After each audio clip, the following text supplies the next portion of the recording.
सभी साथियों को नमस्कार। हम लोग आज संस्कार चिकित्सा विषय पर अपनी क्लास ले रहे हैं। जैसा कि हम सभी जानते हैं कि हम लोगों की क्लास संवाद होते हैं। हर व्यक्ति को अपना विषय रखने की स्वतंत्रता है और कोई भी व्यक्ति समुचित आंसर दे सकता है।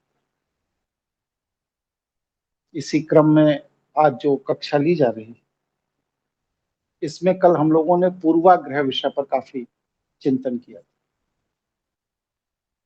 आज उसी क्रम को फिर आगे बढ़ा रहा हूं।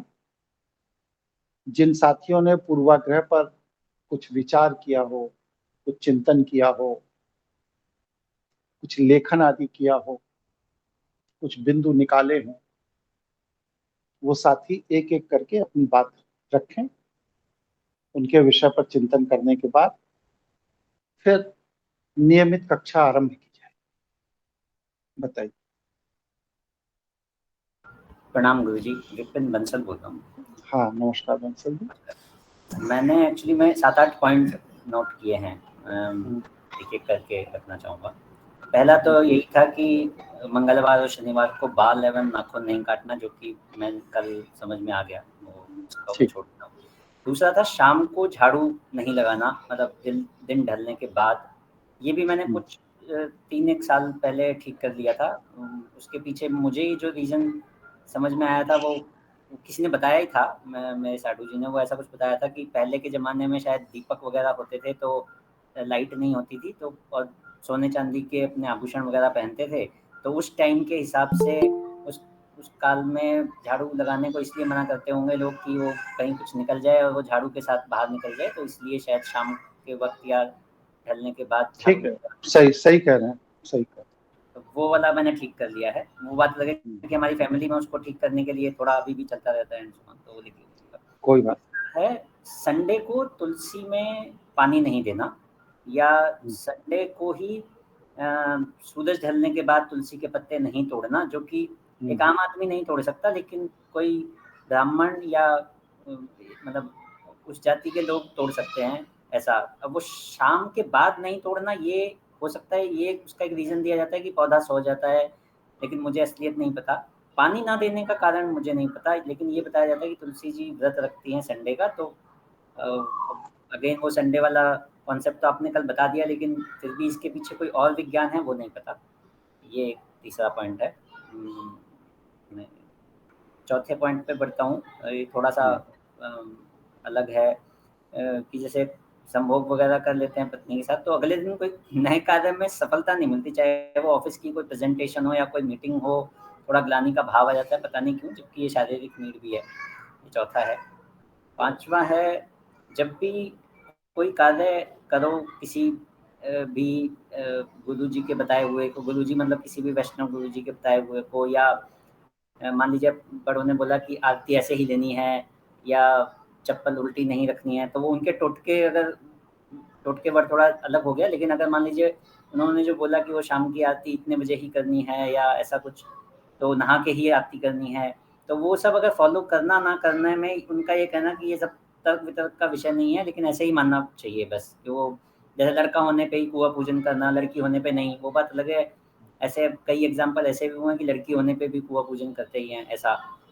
छठवां है कि किसी, जैसे अभी यहाँ आपसे जब कोई बात रखते हैं तो ऐसा ऐसा नहीं कि आप गुस्सा नहीं होते, लेकिन आपको रुष्ट होने का डर नहीं लगता, जबकि किसी वैष्णव गुरु के पास जाएं और उनसे कुछ बात बोलें और वो अगर बोले नहीं ऐसे ही होगा, और वो रुष्ट होने का डर रहता है कि कहीं वो कुछ काम ना बिगाड़ दें या कहीं कुछ, तो वो ऐसा कई बार का हल्का सा वो डर सा रहता है। वो ये नहीं पता कि वो हो सकता है उस ग्रंथि की वजह से हो, जो आपने कल बताया था, वो भी हो सकता है, लेकिन वो नहीं पता। वो एक थोड़ा पूर्वाग्रह है कि उनके सामने वो थोड़ा शांति रहो, नहीं मिल रहा है आंसर तो छोड़ दो, वो कभी और समय आएगा तब शायद आंसर हो जाएगा, नहीं पता, जो भी है। सातवां है, मैं भगवान जी से तो पंगा ले लेता हूँ, अपने जो इष्ट हैं उनसे विचारों में बातें कर लेता हूँ, उनको गालियाँ भी दे सकता हूँ, उनको मैं कुछ भी करता हूँ, लेकिन ये जो देवताओं वाले जो कॉन्सेप्ट है ना, इनसे वो नहीं हो पाता उतना, जैसे राहु केतु टाइप्स। ऐसा नहीं है कि इनसे हमेशा डर रहता है, लेकिन कुछ-कुछ समय पे ऐसा लगता है कि भाई ये लोगों से पंगा ना लो, चाहे ऐसा भी लगता है कि वो एक वो महामंत्री हैं और वो इनके नीचे छोटे वाले क्लर्क हैं, लेकिन वो इनसे पंगा लेना, वो लगता है कि वो हर एक छोटी से छोटी बात के लिए उनके पास नहीं जा सकते, लेकिन वो ऐसा कुछ कॉन्सेप्ट वो एग्जिस्ट करते हैं नहीं करते हैं वो बात अलग है, लेकिन ये थोड़ा-सा वो रहता है। मैं इनके मंदिर-वंदिर में भी ये ग्रहों-व्रहों के चक्कर में मैं ज़्यादा इसलिए नहीं पड़ता हूँ, लेकिन हाँ, इस बार मैंने वो थोड़ा-सा वो राहुल को शांत करने वाला जो किया था, वो एक अलग चीज़ है। तो एक ये हो गया। अच्छा, 8वां है माता-पिता की इच्छा के विरुद्ध अगर कोई काम करो और मान लीजिए कि ऐसा है कि आपको जॉब चेंज करनी है या जॉब में मन नहीं लग रहा और आप कह रहे हैं भाई मेरे को तो छोड़नी है, वो कह रहे हैं नहीं, नहीं, नहीं छोड़नी, घर का खर्चा कैसे चलेगा? और मैं कह रहा हूँ भाई वहाँ पे वो मान-सम्मान का विषय है, नहीं हो रहा है, मेरा नहीं जम रहा, वो पॉसिबल नहीं है, मेरे को बिज़नेस करना है। तो वो उनका ये होता है कि नहीं, नहीं हम लोग तुझे आशीर्वाद नहीं देंगे, वो माँ-बाप के विरुद्ध जाके करेगा तो कुछ भी नहीं होगा। तो एक वो अनजाना-सा वो फिर से एक डर बैठ जाना कि भाई ये अब वो तर्क-वितर्क वाली बात भी हो सकती है या फिर एक वो ग्रंथि वाला डर हो सकता है, ये नहीं पता। बाकी और छोटे-मोटे कई थे जो कि मैनेज हो गए हैं, लेकिन ये 8 जो हैं ये कहीं न कहीं अभी भी मतलब ये 6-7 अभी भी बचे हुए हैं। चलिए, कम से कम आपने मेहनत की, ढूँढा, विचार किया और लिखा, इसके लिए पहले आपको धन्यवाद। और कोई साथी इस तरह का जिन लोगों ने कार्य किया हो? गुरुजी सुशील बोल रहा हूँ। बोलिए। प्रणाम गुरुजी। गुरुजी मेरे जैसे कि घर में हम देखते हैं कि पहले जिनका स्टेटस नहीं था, पैसे वाले हो गए तो उनके हिसाब से डीलिंग करना और ये सारी चीजें, तो ये आज भी कहीं ना कहीं दिखती है कि एक लो स्टैंडर्ड में है, तो पैसे से कैलकुलेशन करना, तो एक ये थोड़ा लगता है कि पूर्व ग्रह से हो गई चीज है कि घर वाले पहले जो पैसे वाले नहीं थे तो उनसे बातचीत नहीं कर जाते नहीं थे, पैसे वाले हो गए तो वहाँ जाने लगे, उनसे बातचीत करने लगे, टर्म्स एंड बढ़ाने लगे। एक ये जो मुझे लगता है। दूसरा है कि कहते हैं कि भाई अपने जैसे अधिकारी है तो उसकी सुनना, और देखा भी था कि उनकी सुनते थे और उनका काम निकालने के लिए वो जो स्तर तक कहते थे वो कई बार काम करना पड़ता था। ऐसा परिस्थिति अभी भी है कि कई बार अधिकारी कह रहे थे नहीं नहीं ऐसे नहीं होगा, ये गलत है, तो हम उसको चुपचाप लेके आ जाते हैं, लेके बैठ जाते हैं, फिर घंटे 2 घंटे बाद जैसे वो होता है थोड़ा बहुत चेंज करके फिर वापस ले जाते हैं, भले उससे कुछ फर्क पड़ता नहीं, लेकिन एक ये फिलॉसफी मतलब ये भी है एक चीज कैटेगरी के अंदर। दूसरी चीज है कि अपने मतलब के लिए वो जी हजूरी करना, ये छुट्टी जाना है तो अच्छा संडे ड्यूटी आना पड़ेगा, तुमको छुट्टी जाना है तो ठीक है, अब भले ही काम है या नहीं है, बट वो हाँ जी सर ठीक है सर, क्योंकि एक पर्पज सॉल्व होगा तो उसके लिए वो जी हजूरी वाला काम सेम कैटेगरी के अंदर। और एक है कि एक साथ 2 काम करना, बात भी कर रहे हैं, पेपर वर्क भी चल रहा है और फिर वो गलत हो जा रहा है, कुछ हो रहा है, तो ये घर से देखा था कि कुछ काम करते करते फोन पे बात कर रहे हैं या किसी परिवार के साथ में बात चल रही है और दूसरा काम भी चल रहा था। एक ये मेरे को थोड़ा सा लगता है चीजों में।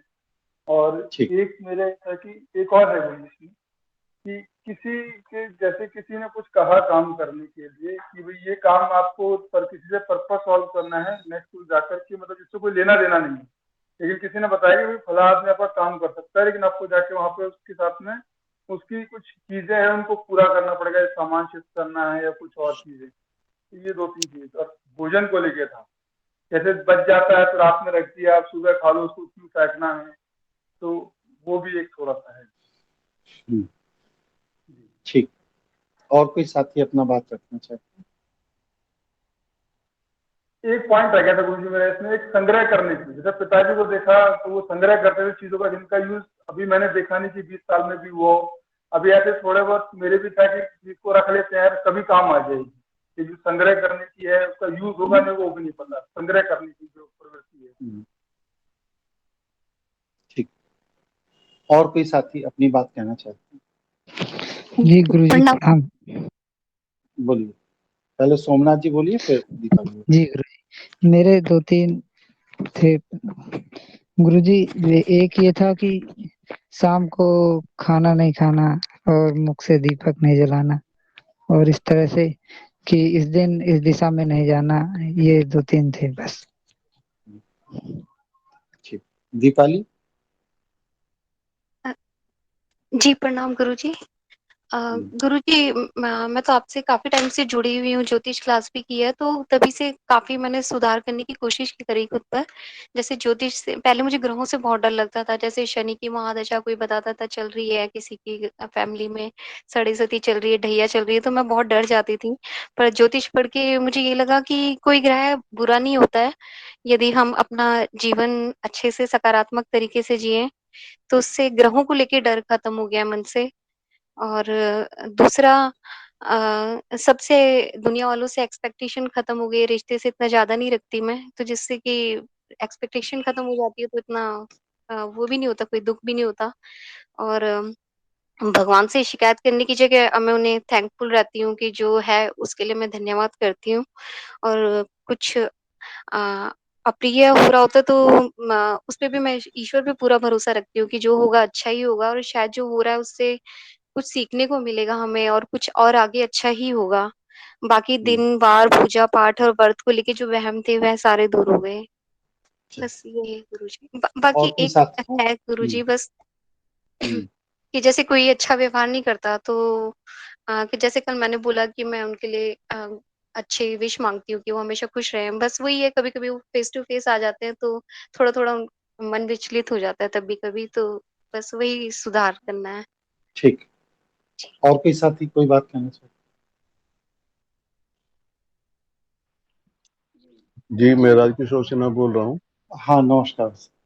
हाँ, मैंने एक एक पूर्वाग्रह जो है मैंने उस पेज पर ही लिखा है। आप शायद अगर नहीं पढ़े हो तो मैं बता दूं। बता दो। वो वो बचपन में दादाजी ने भक्त प्रहलाद की कथा सुनाई थी, तो उसमें उसमें उन्होंने वर्णन किया कि प्रहलाद को हिरण्यकशिपु ने पहाड़ से फेंकवा दिया। तो भगवान विष्णु आए और उनको उनको गोद में रोक लिया और बचा लिया उनको। तो हमने दादाजी से पूछा कि जो है कि अगर हम भी अगर पहाड़ से अगर हम गिरे तो क्या भगवान मुझे बचा लेंगे? तो बोले हाँ बिल्कुल बचा लेंगे। तो हमने प्रैक्टिकल किया इसको। मैं चूंकि बच्चा था तो मेरे घर में जो पलंग था, सोने का कमरा, उसमें एक कोने में सिंहासन पर ये ठाकुर जी की मूर्ति थी, और बहुत बहुत ढंग से थी भगवान की मूर्ति। तो मैंने प्रैक्टिकल लेने का परीक्षा लेने के लिए विचार किया, और आंख बंद करके लेटे लेटे मैं पलंग के किनारे की ओर जाते जाते मैं यही टेस्ट कर रहा था कि जिस तरफ ईश्वर है उस तरफ भी मैं गिरता हूँ तो वो मुझे शायद बचा ही लेंगे, ये पक्का है। लेकिन परिणाम ये हुआ कि मैं पलंग पर से गिरा और मेरा माथा फूट गया, और कोई नहीं बचाया मुझे भगवान ने। तो उस दिन से मुझे जो है बहुत विश्वास मेरा टूट गया। और फिर यही है, एक तो ये है मेरा। जी। और दूसरा है कि झाड़ू को जब मैं झाड़ू जो कोई घर में खड़ा रखता है तो मैं उसको सुला देता हूँ। तो एक भाव भरा हुआ कि इससे कुछ अशुभ होता है, क्या होता है पता नहीं मुझे। तो ये दो ही मैंने अभी संग्रह किए हैं बस। बहुत अच्छा, ठीक। और कोई साथी कोई बात रखना चाहते हैं या मैं अपनी बात रखूं? जी गुरुजी, वनिता बात कर रही हूँ। मेरा भी कुछ इसी तरह का था, बाल नहीं कटवाना, कपड़े नहीं धोना, लेकिन वो आपका संवाद सुन के वो सारी चीजें क्लियर हो गई हैं। फिर एक बीच में कुछ टाइम के लिए मैं पूजा पाठ करने लग गई थी, तो वो इतना डर बैठ गया था कि भाई एक कदम भी अगर पूजा के बगैर बाहर निकाला तो कुछ खराब हो जाएगा। लेकिन आपका संवाद सुन के वो बिल्कुल स्पष्ट ही हो गया है। तो इसी तरह की कई सारी चीजें थी जो बिल्कुल क्लियर हो गई हैं जी। जी यतिन बोल रहा हूँ। हाँ, 15-16 पॉइंट है, लेकिन वो बाकी साथियों ने उसका थीम कवर कर लिया है, तो समय के सदुपयोग के लिए हम आगे बढ़ सकते हैं जी मेरे विचार में। बाकी जैसा आप कोई पॉइंट आपके हिसाब से कोई पॉइंट छूटा तो नहीं उसमें? कुछ एक है जी, जैसे कि जो छूट गए हैं उतना बोल लीजिए। जी, जैसे कि जब किसी व्यक्ति से मुलाकात होती है तो उसको एक जज करने का भाव आता है, अब वो जज या तो उसकी रुपए पैसे के रुतबे को लेकर के आता है या उसके ज्ञान को लेकर के आता है, और जैसी उसकी अपीयरेंस है उसको लेकर के आता है। और जैसे जैसे उससे बातचीत हो रही होती है फिर धीरे धीरे पता लगता है कि ये जो पहला इंप्रेशन बना था, जो पहले लेवल पे जज किया था, वो उसके अलग है। ये एक एंगल है जी। दूसरा जैसे कि एक ईश्वर का के प्रति भय, ईश्वर से ज्यादा बेहतर कहना देवी देवताओं के प्रति भय है। जैसे विपिन जी ने कहा, मनिता जी ने कहा, घर में मंदिर है, उसमें मूर्ति रखी है या फोटो रखी है और वो डिस्पोज करनी है कि भाई ज्यादा हो गई है जैसा भी है। अब वो डिस्पोज करने के पीछे संशय ये रहता है कि इसको मंदिर में जाके डिस्पोज करें, इसको कूड़ेदान में करें, इसको कहाँ करें, कैसा ना करें, कहीं ऐसा ना हो कि कुछ गलत हो जाए। वो एंगल तो वो जो एक भय है कुछ गलत ना हो जाए हमारे करने से, वो एक एंगल है जी, जो एक इम्पोर्टेंट है, जिसको जो कि अटका हुआ है, इसका कि सॉल्यूशन नहीं मिल रहा। दूसरा एक ट्रांजैक्शन लेवल पे चीज है कि किसी ने मेरे लिए कुछ कर दिया तो मेरे मन में ये भाव रहता है कि जल्दी से जल्दी इसको सेटल करूं, उसको वापस किसी ना किसी तरह हेल्प करूं। और ये इसका रिवर्स भी है कि अगर मैंने किसी के लिए कुछ किया है तो एक एक्सपेक्टेशन रहती है कि उधर से भी कुछ हो। लेकिन जो सेकंड वाला है उसमें चेंजेस आ रहे हैं। पिछले कुछ समय में कुछ व्यक्तियों के प्रति एक ऐसा लगाव, ऐसा भाव है कि उनके लिए मैं कुछ कर रहा होता हूँ तो ऐसा नहीं लगता कि मैं कुछ कर रहा हूँ, वो मुझे अपने का ही पार्ट लगते हैं। कुछ मित्र हैं, कुछ परिवार में सदस्य हैं। ये हुआ जी। और पैसे को लेकर के एक ऐसी मतलब पूर्वाग्रह है, या क्या समझिए कि लगता है कि पैसा जरूरी है जीवन के लिए, सर्वाइवल के लिए। हालांकि एक तो मेरे साथ ऐसे सिचुएशन हुए थे कि मेरे पास जेब बिल्कुल खाली थी। जनरली मैं पैसे जेब में लेके चलता हूँ, उस समय पे जेब बिल्कुल खाली थी। एक अनजान जगह था, लेकिन हिमाचल में एक गाँव में, लेकिन मेरे को खाना भी मिला, रहने की जगह भी मिली। तो वो एक ऐसे में माहौल में था जिसमें कि वो इसी बात के लिए रखा गया था माहौल कि पैसा जरूरी नहीं है, आप प्रकृति आपका ख्याल करती है अगर आप प्रकृति के प्रति सरेंडर कर दो तो। लेकिन वो बात समझ में तो आई, लेकिन वो बैठी नहीं अंदर पूरी तरह से। कुछ एक और है जैसे कि एलोपैथी को लेकर के, कि एलोपैथी मतलब बेकार की चीज है, केमिकल नहीं डालना बॉडी में, और इन लोगों को ज्यादा कुछ पता नहीं है। आयुर्वेद है, नेचुरोपैथी, ये ज्यादा बेहतर है। तो कल परसों राकेश भारद्वाज जी ने एक सवाल पूछा था कि हमारे खुद के अनुभव, एक्सपीरियंस और लर्निंग वर्सेस जो पूर्वाग्रह, इन दोनों में फर्क जो आपने कहा था, बाद में बताएंगे, तो शायद ये उसी कैटेगरी में आता है। कुछ एक चीज है जो कि पूर्वाग्रह तो लगते हैं, लेकिन उनको जब टेस्ट करा तो वो सही भी उतरे हैं बहुत बार। जैसे कि बुधवार को जब भी कभी यात्रा हुई है तो वो ज्यादातर केसेस में सफल नहीं हुई है। 13 तारीख को जो काम शुरू करा है वो ज्यादातर केसेस में सफल नहीं हुआ है। इसी में एक प्रथमा तिथि पड़वा बोलते हैं, उसमें कुछ काम हुआ है शुरू, तो वो मुझे ध्यान नहीं है इतना, उसका डेटा पॉइंट नहीं है मेरे पास। लेकिन एक बार जैसा एग्जांपल वेंसडे का मैंने आपको दिया, बुधवार को यात्रा वाला। ट्यूसडे को दाढ़ी ना बनाने वाला एक एग्जांपल मैं आपको बताता हूँ। बहुत पुरानी बात है, मैं पहली जॉब, पढ़ाई के बाद काफी समय जॉब नहीं थी, तो पहली जॉब लग रही थी। और मतलब ऐसा था कि जो फाइनल शॉर्टलिस्ट करके इंटरव्यू लेकर लेने वाले हैं वो अपने घर के ही सदस्य थे और इंटरव्यू पैनल में बैठे थे, सब कुछ उनके हाथ में था। मेरे को सिर्फ जाना था और बस शक्ल दिखानी थी और नौकरी मिलनी थी। लेकिन जो गेट पे जो चपरासी है वो समझते हैं, वो जो भी लोग बैठे थे उन्होंने एक चीज अटका दी कि तुम्हारे पास ये कागज नहीं है, और वो कागज मेरे पास घर पे था कि नहीं, बिना इस कागज के तुम अंदर नहीं जा पाओगे, मतलब टेक्निकलिटी पे, और अंदर नहीं जा पाया मैं, जबकि वो काम हो जाता। और वो हुआ कैसा था कि सारे काम हो गए तो उन्होंने कहा जी आधा घंटे बाद आप इंटरव्यू के लिए चले जाओ, सब कुछ हो गया। और मैंने कहा यार, मैंने कल दाढ़ी बनाई थी, आज सुबह से दोपहर हो गई, और स्मार्ट सा लग के चलूंगा, दाढ़ी वाड़ी बना के आता हूँ। मंगलवार का दिन था, जाके दाढ़ी बना के आया और वापस आया और वो काम बिगड़ गया।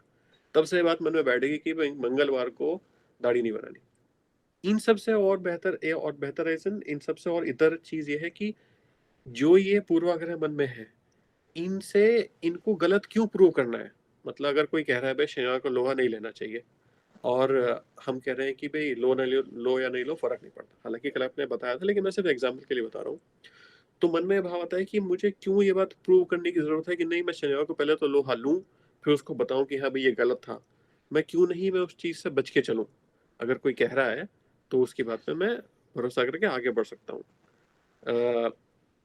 ये और मैं देख रहा हूँ कुछ एक पॉइंट, कुछ एक चीज़ और है, जैसे कि महिलाओं को शमशान घाट में नहीं जाना चाहिए, इस तरह की चीज़ें, जो कि मुझे पता नहीं मेरा उसमें कुछ क्या, लेकिन जो सुनी सुनाई बात है उसके ऊपर कुछ क्लैरिफिकेशन हो जाए तो अच्छा है। एक मन में भाव रहता है कि सम्मान की भावना, कि ससुराल पक्ष से या किसी और पक्ष से या जिस भी माहौल में मैं हूँ उसमें तिरस्कार ना हो, सम्मान हो, या तो तटस्थ रहे लोग या फिर सम्मान हो। ये एक भावना है बहुत गहरे में कहीं। अब ये पूर्वाग्रह क्या है, ये तो अब आप विश्लेषण के हिसाब से बताएंगे जी। ये कुछ एक पॉइंट थे जी, धन्यवाद।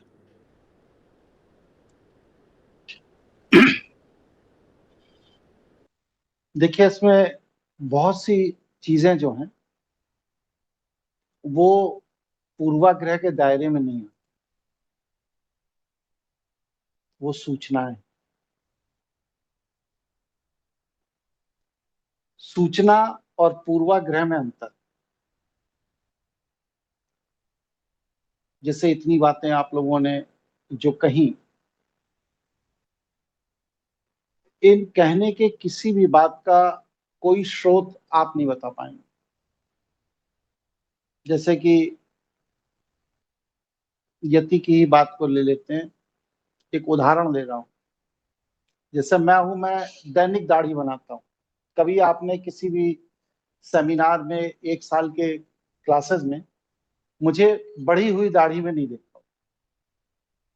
मंगलवार को भी बनाता हूँ, बृहस्पतिवार को भी बनाता हूँ, शनिवार को भी बनाता हूँ, रविवार को भी बनाता हूँ। और मुझे कभी ऐसा नहीं लगा कि मेरी दाढ़ी बनाने से मेरा कोई इंटरव्यू फेल हो गया, या हाई कोर्ट में मुकदमा हार गया, या आप लोगों के साथ मीटिंग सेमिनार में कोई बड़ा अशुभ हो गया। कभी ऐसा नहीं। अब प्रश्न ये है कि ये दाढ़ी नहीं बनाना है, ये सूचना आपको आई कहां से? सबसे पहली बात, किसने आपको ये सूचना दी कि दाढ़ी नहीं बनानी? और दूसरा, दाढ़ी बनाने की परंपरा भी हाल ही में विकसित हुई। पहले तो ऐसी परंपरा थी नहीं। पहले तो लोग दाढ़ी रखते थे सभी। जब से ये अंग्रेजों ने सरकारी नौकरियों का प्रचलन किया, तो उन सरकारी नौकरियों में उनके एम्प्लॉय स्मार्ट दिखें, सुंदर दिखें, इसलिए उनके लिए ड्रेस कोड बनाया। ये शर्ट है, ये पैंट है, इसमें ये बटन लगेंगे, ये बैच लगेगा, आगे ये पट्टिका लगेगी, जो भी कुछ बनाया। और उसी में दाढ़ी बनाने की परंपरा भी उन्होंने शुरू की कि ऑफिसर को दाढ़ी बना के ही आना चाहिए, वगैरह वगैरह। फिर हम लोग दाढ़ी बने हुए चेहरे हमें पसंद आने लगे, तो हम दाढ़ी बने हुए चेहरे पसंद करने लगे। अब तो भगवान के नाम पर जितने भी मूर्ति, चित्र जहां कहीं भी मिलते हैं, अगर वो वैष्णव भगवान हैं तो उनको दाढ़ी मूछ कहीं नहीं मिलेगी। एकदम बढ़िया क्लीन शेव होंगे, मूछ भी कटी होगी, दाढ़ी भी बनी होगी। लेकिन ऐसा कहीं शास्त्रों में वर्णन नहीं आता है।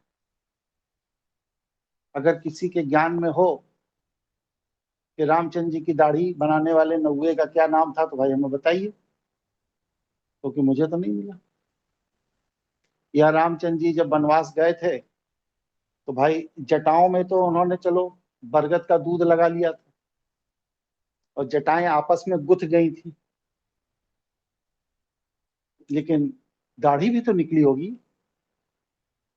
वो दाढ़ी में तो कोई बरगद का दूध लगाने का वर्णन आया नहीं,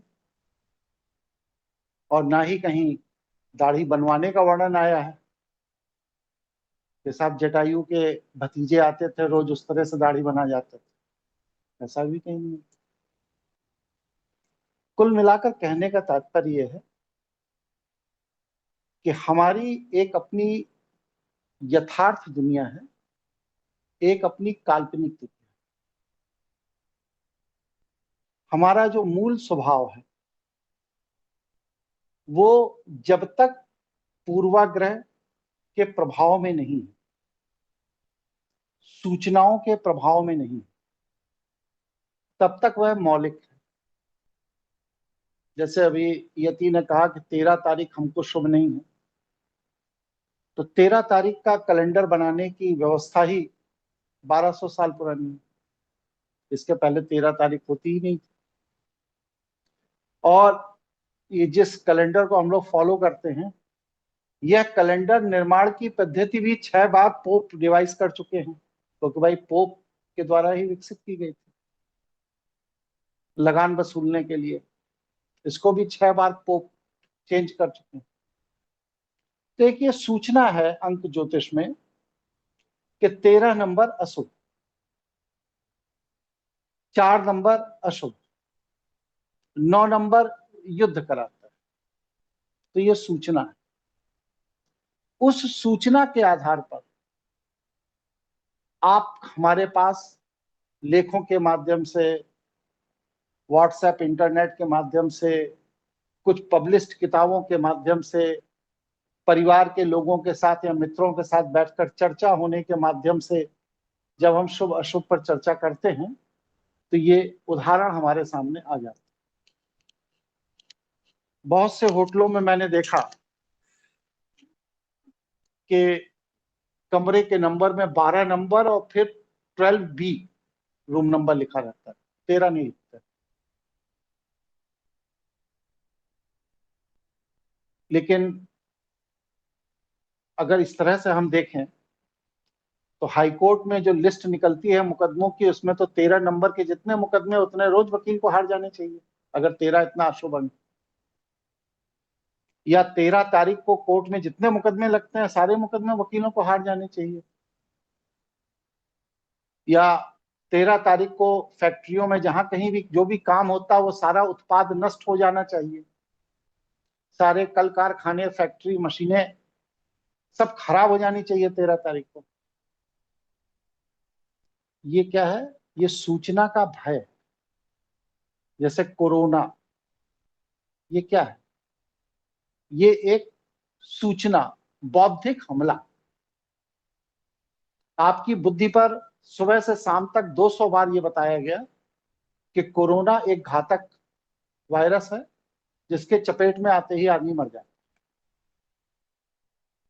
और जितने भी कोरोना में लोग मरे,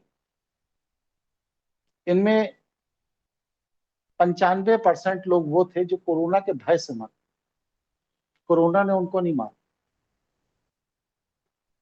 इसी तरह ये जो सूचनाएं हैं जिनका कोई वैज्ञानिक आधार नहीं, ये सारी सूचनाएं हमें अंदर से भयभीत करती हैं। और जब हमें अंदर से भयभीत करती हैं तो हमारे शरीर, हमारे मस्तिष्क से नकारात्मक ऊर्जाएं निकलना शुरू हो जाती हैं। और ये नकारात्मक ऊर्जाएं ही हमारे लिए बाधा, हमारी असफलता, हमें लक्ष्य विहीन करने का कार्य करती है। बाहर से कहीं कोई कुछ नहीं आता। उदाहरण मैं 2 दे रहा हूं। पहला उदाहरण यह है कि आप इतिहास में 13 तारीख को तलाश लीजिए। कम से कम आपको 500 ऐसी घटनाएं मिलेंगी पिछले 200 साल के अंदर जो राष्ट्र और किसी महत्वपूर्ण व्यक्ति के विकास के लिए वह 13 तारीख की घटना बहुत शुभ हो। इसलिए 13 तारीख से आप भयभीत होंगे क्योंकि आपके मस्तिष्क के अवचेतन मन ने यह समझ लिया है सूचनाओं के आधार पर कि 13 तारीख माने खतरा। जैसे लाल रंग माने खतरा, कहीं भी लाल रंग दिखता है तो आदमी का ध्यान जल्दी जाता है उस पर, क्योंकि हमें बचपन से ट्रेंड किया गया है कि जहां भी खतरा है वहां पर लाल रंग दिखाई देगा। उसका कारण शायद ये रहा होगा कि हमारे रक्त का रंग लाल है और खून का रंग लाल होने के कारण कहीं पर कोई खून, कोई चीज इस तरह की दिखती है तो इसका मतलब वहां कोई दुर्घटना हो गई, कोई घटना घट गई। इस वजह से हमारा मस्तिष्क लाल रंग को लेकर के एक नकारात्मक संभावना को लेकर के एक्स्ट्रा ऑर्डिनरी जागरूक हो। और यह जो सूचनाएं हैं यह हमारे मस्तिष्क में जाती हैं, मस्तिष्क से चेतन मन में जाती है और चेतन मन से अवचेतन मन में जाती है। और जब इस तरह की सूचनाएं हमारे अवचेतन मन में जाती हैं तो अवचेतन मन आपके सूचना का निर्देश मिलते ही आपके मस्तिष्क से नकारात्मक ऊर्जाओं को पैदा करने लगता है। इसीलिए जो सम्मोहन करने वाले मनोचिकित्सक होते हैं वो क्या करते हैं, वो आपको लिटा देते हैं और लिटा देने के बाद कोई बहुत गंभीर से गंभीर रोग जिसका कोई इलाज नहीं, वो आपको एक ही बात बार दोहराते हैं। वह बात यह है कि आप पूरी तरह से स्वस्थ हैं, आप पूरी तरह से स्वस्थ हैं। यह सूचना जब बार बार हमारे कान को मिलती है तो कान को यह सूचना बार बार मिलने के बाद 2, 4, 10 बार, 15 बार एक सूचना पाने पर हमारा मस्तिष्क अब उस सूचना को लेकर के संवेदना विहीन हो जाता है, निष्क्रिय हो जाता है, शांत हो जाता है, सो जाता है। और जब हमारा मस्तिष्क निष्क्रिय हो जाता है, शांत हो जाता है, सो जाता है, लेकिन सूचना का क्रम फिर भी चलता रहता है, तो मस्तिष्क के अंदर की जो परत है, बुद्धि, उसको यह सूचना पहुंचने लगती है। जब तक हमारा मस्तिष्क सक्रिय है तब तक यह सूचना बुद्धि को नहीं मिलती, फिर बुद्धि तक पहुंचने लगती है। इसी तरह बुद्धि तक बार बार सूचना जाते बुद्धि भी एक समय के बाद इस सूचना के अभ्यस्त होकर निष्क्रिय हो जाती, तब यह सूचना हमारे चेतन मन को मिलने लगती है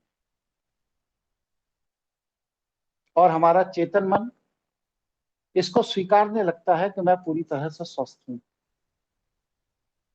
लेकिन वह सुनता है और उनके सुनते रहने के बाद एक समय वो होता है जब निरंतर एक ही निर्देश का रिपीटिशन होता है तो हमारा चेतन मन भी उस सूचना को सुनकर निष्क्रिय हो जाता है, शांत हो जाता है। तब वह सूचना हमारे अवचेतन मन में जाती है और अवचेतन मन जब इस सूचना को आत्मसात कर लेता है कि आप पूरी तरह से स्वस्थ हैं, तो आपके अंदर रोग उत्पन्न करने वाले जो हार्मोन का निर्माण अवचेतन मन, चित्त, जिसके अंदर संस्कार बैठा, वह उस तरह के हार्मोन के निर्माण करने के निर्देश देना बंद कर और वह आपको स्वस्थ रखने के निर्देश देना शुरू कर देता है। इस तरह आपके चित्त तक जब सूचना पहुंच जाती है कि आप पूरी तरह से स्वस्थ हैं, तो वह चित्त आपके मस्तिष्क को तरंग रूप में स्वास्थ्य वर्धक हार्मोन बनाने के निर्देश जारी करने लगता है और हमारा मस्तिष्क जब स्वास्थ्य वर्धक हार्मोन बनाता है तो हमारा शरीर स्वस्थ हो जाता है। इसको एक दूसरे उदाहरण से समझा जा सकता है कि जब पुराने समय में बड़े युद्ध हुआ करते थे तो जो राष्ट्र जीत जाता था उस राष्ट्र के सैनिकों के घाव तेजी से भरा करते थे और जो राष्ट्र हार जाता था उस राष्ट्र के सैनिकों के घाव धीमी गति से भरा। तो ये क्या है? यह आपके चित्त के अंदर, चेतना के अंदर, अवचेतन मन के अंदर जो सूचना गई है उसका असर है। कुछ झाड़ू को सीधा रखा जाए या लिटा के रखा जाए, 13 तारीख को काम किया जाए या ना किया जाए, हमें पहले दायां पैर घर के अंदर घुसेड़ना चाहिए कि बायां पैर घर के अंदर घुसेड़ना चाहिए, इस सब तरह की जितनी भी सूचनाएं हमारे मस्तिष्क को बचपन से अभ्यास के द्वारा दी गई हैं, उन्हीं के परिणाम स्वरूप हमारे मस्तिष्क के अंदर उस अभ्यास के अनुकूल या प्रतिकूल सूचना आते ही मस्तिष्क के अंदर विभिन्न तरह के हार्मोनों का निर्माण शुरू हो जाता है।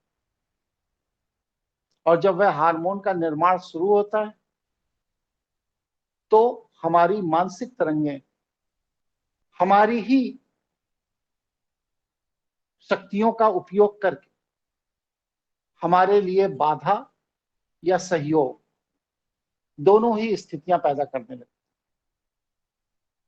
मैं निश्चित तौर से दावे से कह सकता हूं कि अगर यति जी अपने अवचेतन मन के किसी कोने में दाढ़ी बनाने के विकल्प पर इतना दृढ़ ना हुए होते और वो एक रूटीन वर्क के तौर पर उसको कर रहे होते जैसे मैं करता, तो निश्चित रूप से जिस गार्ड ने इनके पेपर देखकर इनको अंदर नहीं घुसने दिया, उस गार्ड का उस पेपर की तरफ ध्यान ही नहीं जाता, निश्चित रूप से। और ऐसे एक दो नहीं, कम से कम मैं अपने जीवन के 200 से 250 उदाहरण दे सकता हूं जहां पर बहुत से महत्वपूर्ण चीजों के होते हुए भी जिन लोगों को आपके ऊपर नियंत्रण करना है उनका ध्यान आपकी तरफ नहीं। इसलिए इन सभी चीजों से मुक्त होने के लिए निरंतर अपने को सकारात्मक बनाए रखने के लिए अपने गुरु, अपने इष्ट, अपने भगवान, जिस किसी को भी आप मानते हैं, उसके प्रति इतना समर्पण पैदा करिए कि इस तरह की छोटी मोटी चीजों का भय आपके दिमाग से खत्म हो जाए, आपके चित्त से खत्म हो जाए, आपके अवचेतन मस्तिष्क से खत्म हो जाए। क्योंकि जब तक यह सारी चीजें आपके अवचेतन मस्तिष्क में, आपके चित्त के अंदर बनी रहेंगी, तब तक यह जीवन भर आपको परेशान करती रहेंगी और आप इसी में उलझ कर रहेंगे। यहां तक मैंने अपनी बात रखी। किसी के मन में कोई विचार, कोई स्पष्टीकरण चाहता हो तो अपना विषय।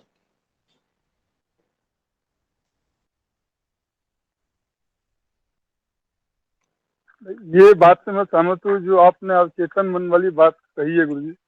एक एग्जाम्पल है छोटा सा, आप जानते भी हैं, करण सूरी नाम का व्यक्ति है, उसने मुझे, मैं संडे को सो रहा था, कोई तैयारी नहीं, कोई दाढ़ी नहीं, कोई कुछ नहीं था, उसने फोन किया मुझे 10:30 बजे, तब मैं सो रहा था, यार फीडबैक में इंटरव्यू है तो देने आ जा। मैंने कहा मेरी कोई तैयारी नहीं है। बोला इंटरव्यू दे लेना यार, तैयारी नहीं, तैयारी क्या करेगी, होना ना होना तो तुम्हारे हाथ में नहीं है। मैं 10:30 बजे उठा, 12 बजे तक मैं गुड़गांव पहुंच गया, फरीदाबाद। उस टाइम तक अनाउंसमेंट हो गया था कि जो भी होना था, तो लिस्ट चली गई। इंटरव्यू देने दोनों बैठ गए, एक कैबिन में बैठा, एक में वो बैठा बगल वाले में, नंबर आगे पीछे था क्योंकि फॉर्म उसी ने मेरा भरा। अब जान के आपको यहाँ पे ये होगा कि वो मेरे से ज्यादा टैलेंटेड, सब कुछ मेरे से ज्यादा था, लेकिन एक सवाल का उसका गलत जवाब उसे इंटरव्यू से बाहर कर दिया। और जबकि मैं किसी बिना तैयारी किसी उसकी नहीं गया, मैं जस्ट एक फॉर्मेलिटी पूरी करने गया था और उस कंपनी में मुझे ऑफर मिला और मैंने उसमें 1.5 साल नौकरी की। इस बात से मैं सहमत हूँ। बहुत सी चीजें होती हैं। हम लोग जी। मुकदमे में कागजों की पत्रावली, जज देखता है, प्रश्न करता है, अपोजिट पार्टी का वकील देखता है, प्रश्न करता है। अनेकों उदाहरण है मेरे पास अपने जीवन के कि जिस फाइल के जिस कागज में हमारे खिलाफ कोई बात लिखी होती है, पूरे मुकदमे 2.5-3 घंटे की बहस में न जज का ध्यान उस कागज पे जाता है, न अपोजिट पार्टी के वकील का ध्यान जाता है। बहस पूरी हो जाती है, मुकदमा जीत लिया जाता है। इसके बाद कभी मित्रता में अपोजिट पार्टी के वकील के साथ बैठते हैं या कुछ बैठते हैं तो वो बताता है कि जब बहस हो गई, जजमेंट हो गया, सब हो गया, तब मेरा ध्यान गया कि ये कागज तो मैंने देखी नहीं। आप अपने आप में, अपने अवचेतन मन में सकारात्मक रहिए, कोई भी नकारात्मक चीज आपको प्रभावित नहीं कर सकती। आप बताइए यति जी क्या कहना चाहते? जी, तो मैं आपकी बात को थोड़ा और गहरे में समझने का प्रयास कर रहा हूँ।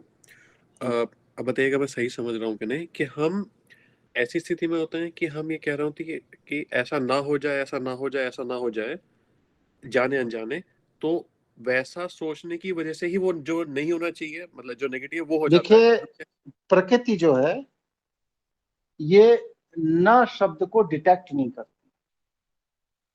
एक लाइन का फॉर्मूला दे रहा हूं, प्रकृति न अक्षर को डिटेक्ट नहीं करती है।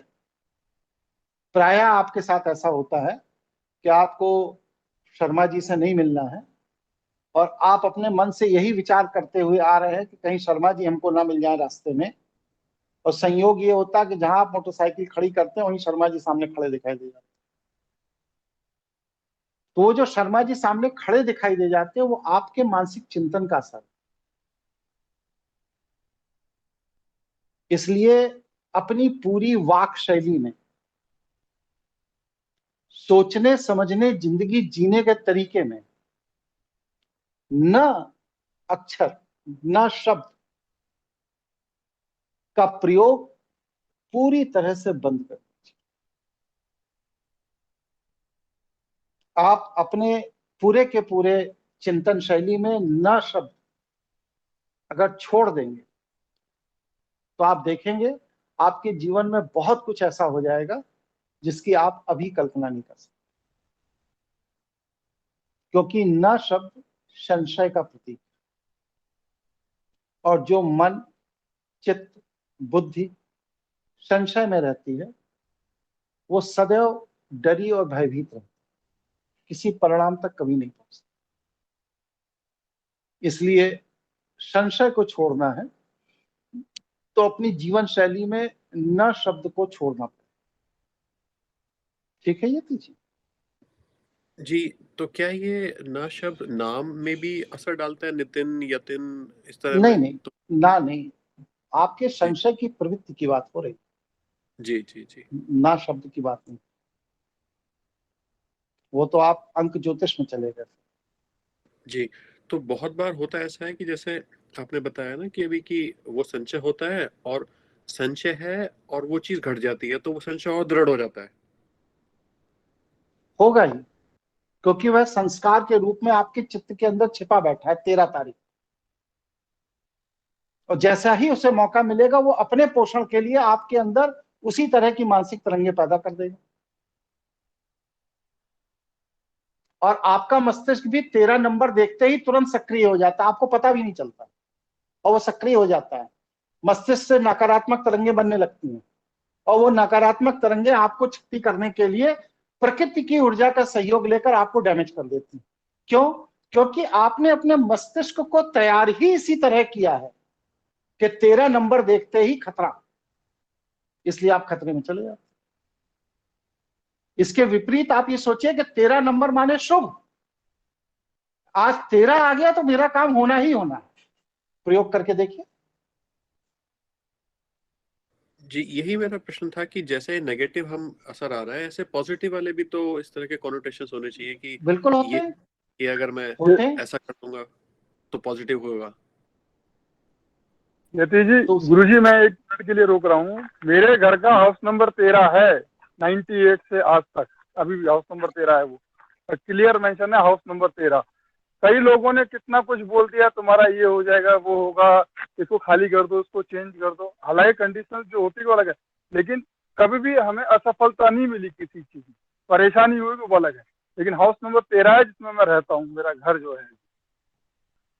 तो एक तरह से वो चीज भी तो गलत है। मैं एग्जांपल देता हूँ कि एक बार मैं मास्टर्स के एंट्रेंस के लिए जा रहा था और जल्दीबाजी में मैं ब्रश नहीं कर पाया। ठीक है, सुबह सुबह था, टैक्सी आ गई थी, जाना पड़ा, लोग वेट कर रहे थे, और वो पेपर मेरा जरूरत से बहुत ज्यादा अच्छा हो गया। मतलब मुझे ऐसी उम्मीद नहीं थी कि मैं इस लायक था। उसके बाद से अगले कुछ समय तक मैंने जब भी इंपॉर्टेंट पेपर होता था बिना ब्रश किए जाता था। वो भी एक पूर्वाग्रह है जी। ऐसे ही, बिल्कुल, और ये तो बहुत पुरानी बात है कि मैं शेयर कर रहा हूँ सबके साथ कि एग्जाम दे करके और वो जिस पे नोट्स बनाए थे वो कॉपी या पेपर फाड़ के फेंक दो तो मतलब वो एग्जाम बढ़िया हो गया। और अगर नहीं फाड़ के फेंक के संगवा के रख ली तो वो एग्जाम में नंबर खराब आते थे।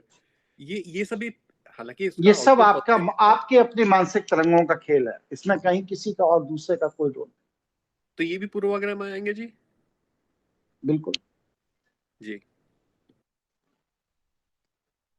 आप देखिए बहुत सी ऐसी परंपराएं हैं जो आपके यहाँ बहुत अच्छी मानी जाती हैं, लेकिन आपके विपरीत धर्म को मानने वाले व्यक्ति उसको अशुभ मानते हैं, या उनके यहाँ बहुत शुभ मानी जाती है, आपके यहाँ अशुभ मानी जाती है। ना वो खत्म हो रहे हैं ना आप खत्म हो रहे हैं, जी दोनों रहे।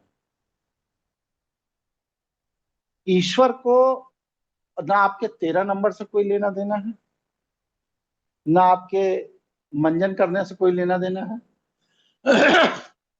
ना आपके हरे रंग की शर्ट पहनने से कोई लेना देना है।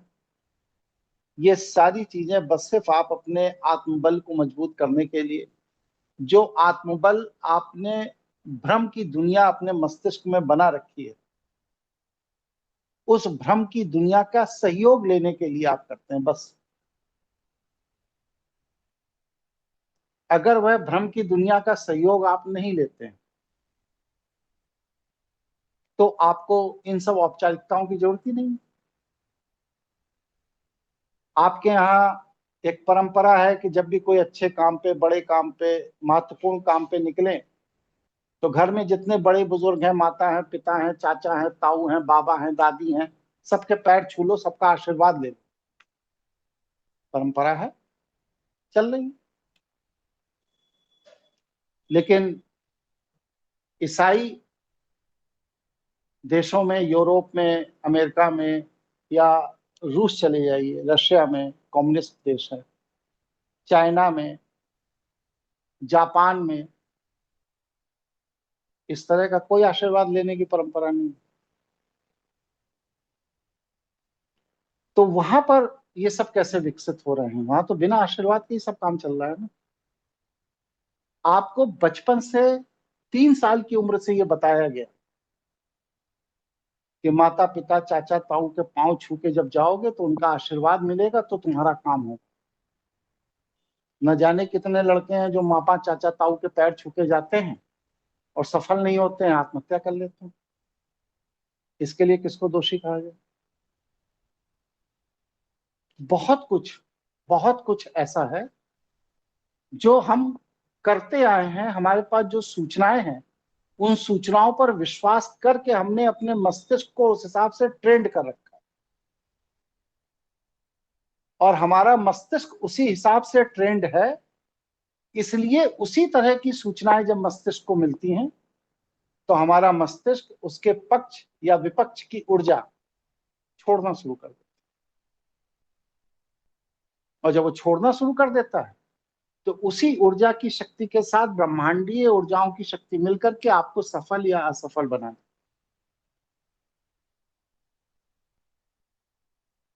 और ये चीजें इसलिए दृढ़ हो जाती हैं क्योंकि आप एक बार हठधर्मिता में ऊपर से तो छोड़ देते हैं कि आज से 13 नंबर की चिंता नहीं करें, लेकिन आपको जो सूचनाएं बचपन से दी गई 30 साल, 40 साल, 45 साल से, उस सूचनाओं में हठधर्मिता से ऊपर से आप कह रहे हैं कि आज से 13 नंबर की चिंता नहीं करेंगे, लेकिन अवचेतन मन उस 13 नंबर को सामने देखते ही अपना काम शुरू कर देता। इसलिए आपको अपने अवचेतन को मुक्त करना है। भले ही ऊपर से सबसे कहिए भाई 13 नंबर आया आज तो बड़ा अशुभ ही है, अशुभ ही है, लेकिन अंदर जो अवचेतन मन है वहां पर चीजें वैसी होनी चाहिए कि 13 नंबर माने शुभ। और फिर देख लीजिए कभी गड़बड़ नहीं होगी, बल्कि आप इंतजार करेंगे कि 13 नंबर आ जाता तो बहुत अच्छा था, क्योंकि 13 नंबर तो मेरे लिए लकी है। ठीक है यति जी? जी, जो आपने आशीर्वाद का जिक्र किया, इसके पीछे तो कुछ विज्ञान भी हो सकता है जी, कि बड़ों का आशीर्वाद है तो उनकी मानसिक तरंगें आपको सपोर्ट कर रही होंगी, या वो भी नहीं है जी? मैं एक डाटा आपको बता दे रहा हूं कि जितने बच्चे आत्महत्या करते हैं ना, उनमें 95% बच्चे अपने घर से आशीर्वाद लेकर ही हॉस्टल जाते हैं और आत्महत्या कर लेते हैं। क्यों? क्योंकि वो ज्यादातर उन परिवेश में बड़े होते हैं जहां पर असफलता का कोई चांस लेने की अपॉर्चुनिटी नहीं होती। अगर आप सफल हुए तो पूरी तरह सफल हुए, असफल हुए तो खत्म हो। कोई बिजली सुधारने वाले का लड़का है, वो आईआईटी का इम्तिहान देने जा रहा है। कोई मोची का लड़का है, वो मेडिकल की पढ़ाई करने जा रहा है। इसी तरह के बहुत कमजोर वर्ग के जो बच्चे होते हैं, वो जब जाते हैं तो वो ये मान कर जाते हैं कि हमें ये करना ही है, और नहीं करना है तो मेरा जीवन खत्म। उनको बचपन से 6, 7, 8 साल क्लास में आते ही ये उनको तैयार किया जाता है कि बेटा 8 घंटे पढ़ा करो, बेटा 9 घंटे पढ़ा करो। मम्मी भी दबाव दे रही है, पापा भी दबाव दे रहे हैं, पड़ोसी भी दबाव दे रहे हैं, चाचा जी भी दबाव दे रहे हैं। मतलब यह है कि 12 क्लास तक आते आते 4-5 क्लासेस में पढ़ते पढ़ते वह बच्चा ये मान लेता है कि अगर मेरा आईआईटी में सिलेक्शन नहीं हुआ तो मतलब मेरा जीवन खत्म हो। ऐसे ही बच्चे कोटा में जब सिलेक्ट नहीं होते ना पढ़ने के बाद, तो यति जी आत्महत्या कर लेते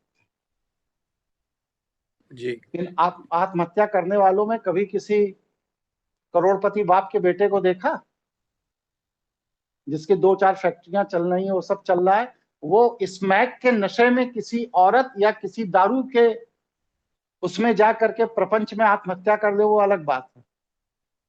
लेकिन अपनी नौकरी, व्यापार, व्यवसाय, शिक्षा को लेकर के कभी उसे इतना तनावग्रस्त देखा कि वो पंखे से लटक गया हो, पुल से कूद गया हो, जहर खा लिया हो? कभी देखा? आज तक देखा आपने?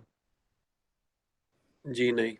पर इसमें एक और नहीं। बात उठती है जी, जैसे मुझे खुद को अनुभव होता है कि मेरे साथ कुछ या तो माता पिता का आशीर्वाद या कुछ दिव्य शक्तियों का प्रोटेक्शन हमेशा रहा है। मैं बहुत बार ऐसी स्थिति में फंसा हूँ जिसमें कि वहां से बचने की उम्मीद नहीं थी, लेकिन चाहे वो एक्सीडेंट से बचना हो चाहे किसी और परिस्थिति हो, लेकिन मैं हमेशा बहुत ही सहज तरीके से मैं बचा हूँ, जिसमें मेरा कोई रोल नहीं था। तो क्या वो मान के चलूं कि वो मेरा भ्रम है या वो मेरी मानसिक आपका शक्ति है? जीवन बचा था इसलिए आप बच गए। जीवन नहीं होता तो नहीं बचते। मैंने कई प्रवचनों में कहा है कि हानि, लाभ, जीवन, मृत्यु, यश, अपयश, ये 6 चीजें ईश्वर के नियंत्रण में हैं। ये आपके पुरुषार्थ, आपकी बुद्धि का विषय नहीं। और जी। जिस दिन आपका जीवन पूरा हो जाएगा, उस दिन सारा पुरुषार्थ लगा के देख लीजिएगा, कतई नहीं बच पाएगा। इसलिए जी। इन चीजों को कभी भी अपनी मानसिक शक्तियों से गणना मत करें। हमें कहीं बहुत लाभ हो गया, हम बहुत बड़े पुरुषार्थी हैं इसलिए लाभ हो गया, नहीं, वो आपके प्रारब्ध का अंश है। हमारा कहीं बहुत सम्मान हो गया, देखा मेरी योग्यता, मेरा सम्मान हो रहा है, ना, वो सम्मान आपके प्रारब्ध का अंश।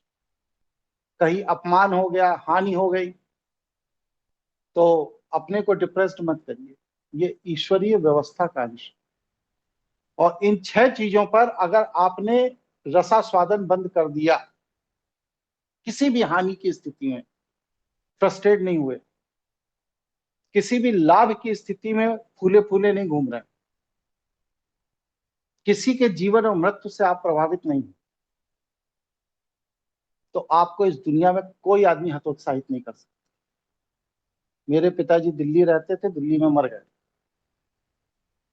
14 महीने हो गया उनको मरे हुए, आज तक मैं दिल्ली नहीं गया।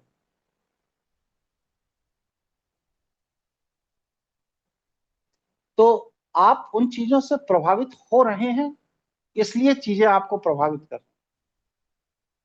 आप प्रभावित नहीं होंगे, चीजें प्रभावित नहीं करेंगी। सीधा समझिए कि निर्वाह के लिए आपको जो मूल आवश्यकता है वह ईश्वर प्रदान करता है। विलासिता के संसाधन आप अपने पुरुषार्थ से प्राप्त करते हैं। अगर ईश्वर की इच्छा है कि आप जीवित रहें, स्वस्थ रहें, संपन्न हो, आपके ज्ञान का समाज को लाभ हो, तो आपकी बेसिक आवश्यकताएं ईश्वर पूरी करता है। बस सिर्फ आपको अपना कार्य करना। अगर आप उसमें ठाट बाट ढूंढते हैं, महंगी गाड़ी, महंगा मकान, महंगे कपड़े, ब्रांडेड चीजें, तो ये आपके पुरुषार्थ का विषय। फिर आप बड़ी नौकरी करिए, बड़ा पैसा कमाइए और मूर्खों को जाके बांट आइए, मना किसने किया? और मूर्ख बनकर जीवन भर घूमते रहिए। लेकिन इसकी गारंटी है कि जिन चीजों का आज आप उपभोग कर रहे हैं, आज से 2 साल बाद भी करते रहेंगे? अनिल अंबानी इसी में बर्बाद हो गए।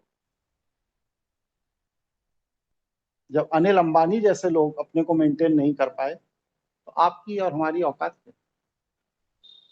अभी चीजें अनुकूल हैं, इसलिए हम अपनी बहुत समझदार, बड़ा पुरुषार्थी समझ रहे हैं। न जाने कितने आईएएस अधिकारी जो बड़े अपने को काबिल बन करके सचिवालय में घूमा करते थे, वो इस समय लखनऊ की जेल में बंद थे। सारा पुरुषार्थ भरा है। सुब्रत सहारा, जिन्होंने सहारा इंडिया खड़ा किया था, बताते हैं कि 10 लाख लोग उनके यहाँ नौकरी करते थे। हवाई जहाज से लेकर के छोटे से छोटा सब काम उनके एजेंसी में होता था। सारा पुरुषार्थ धरा रह गया। उन्हें भी 1.5 साल तिहाड़ में काट के आना पड़ा, और अब कंगाली की स्थिति में जिंदगी जी रहे। ये सब भ्रम है। पुरुषार्थ से अर्जित संपत्ति स्थिर नहीं होती। ईश्वर की कृपा से जो संपत्ति है वही स्थिर है, क्योंकि ईश्वर को आपसे काम लेना है। तो आपको संसाधन उपलब्ध कराना ईश्वर की जिम्मेदारी है। लेकिन ईश्वर को आपसे काम लेना है, उसने थोड़ा सा संसाधन दिया, आपको लगा कि भाई वैगनार गाड़ी की जगह हमको तो अब पजेरो चाहिए, तो ठीक है, ईश्वर कहता है वैगनार से की जगह तुम पजेरो ले लो, लेकिन हम तुम्हें वैगनार की ही हैसियत देंगे। पजेरो कब तक लोगे? जब तक तुम्हारा पुरुषार्थ। और फिर जब एक दिन वो आएगा जब पुरुषार्थ क्षीण होगा, फिर क्या होगा? फिर आप पजेरो छिन जाने पर वैगनार पर भी चलने लायक नहीं बचोगे। होता है यति जी? ऐसे ही नहीं होता है? जी होता तो है, पर मैं लिविंग स्टैंडर्ड जो बहुत हाई फाई बना लेते हैं। अभी लॉकडाउन हुआ था, जितने हाई फाई लिविंग स्टैंडर्ड वाले थे उनमें बहुतों ने आत्महत्या कर ली, क्योंकि उनका पूरा का पूरा लिविंग स्टैंडर्ड जो था वो बस सिर्फ दिखावे के लिए था, जो 4 ही महीने में उनका पूरा दिखावे का समीकरण बिगड़ गया, क्योंकि नौकरी चली। इसलिए बी प्रैक्टिकल, व्यवहारिक जीना चाहिए। ईश्वर ने आपको दिया है, उसका उपभोग करिए, मना नहीं करता। लेकिन हम करेंगे तो उसी ब्रांड, उसी तरह की चीज का उपभोग करेंगे, उसके नीचे नहीं करेंगे। ये जो हट है, ये हट आपको मानसिक और शारीरिक रूप से कमजोर। हट के साथ संसार में नहीं जिया जा सकता। जब राजा विक्रमादित्य को तेली के यहां नौकरी करनी पड़ गई, हरिश्चंद्र को डोम के यहां नौकरी करनी पड़ गई, तो आपकी हमारी स्थिति ही क्या है? ठीक है यति जी? तो सारे पूर्वाग्रहों से मुक्त होइए। शौक वही रखिए जो प्रकृति के अनुकूल है। प्रकृति से इतर शौक रखेंगे तो वो शौक कभी ना कभी आपके तनाव का कारण जी। ये मैं यति जी से नहीं, अपने सभी साथियों से कह रहा हूं जो लोग अपने साथ। मैं अगर आज चाहूं तो 5,000 का कुर्ता पहन के बैठ सकता, 2-2.5 लाख रुपए महीने कमाता हूं, लेकिन ये 700-800 रुपए के कुर्ते से काम चल रहा है। चाहूं तो बढ़िया चश्मा 3-4 हजार का खरीद सकता हूँ, ऐसी बात नहीं कि हैसियत नहीं है, लेकिन मेरा ये 80-90 रुपए के चश्मे से काम बढ़िया चल रहा है, चल रहा है। तो चीजें, और इसी के विपरीत मेरा बेटा है,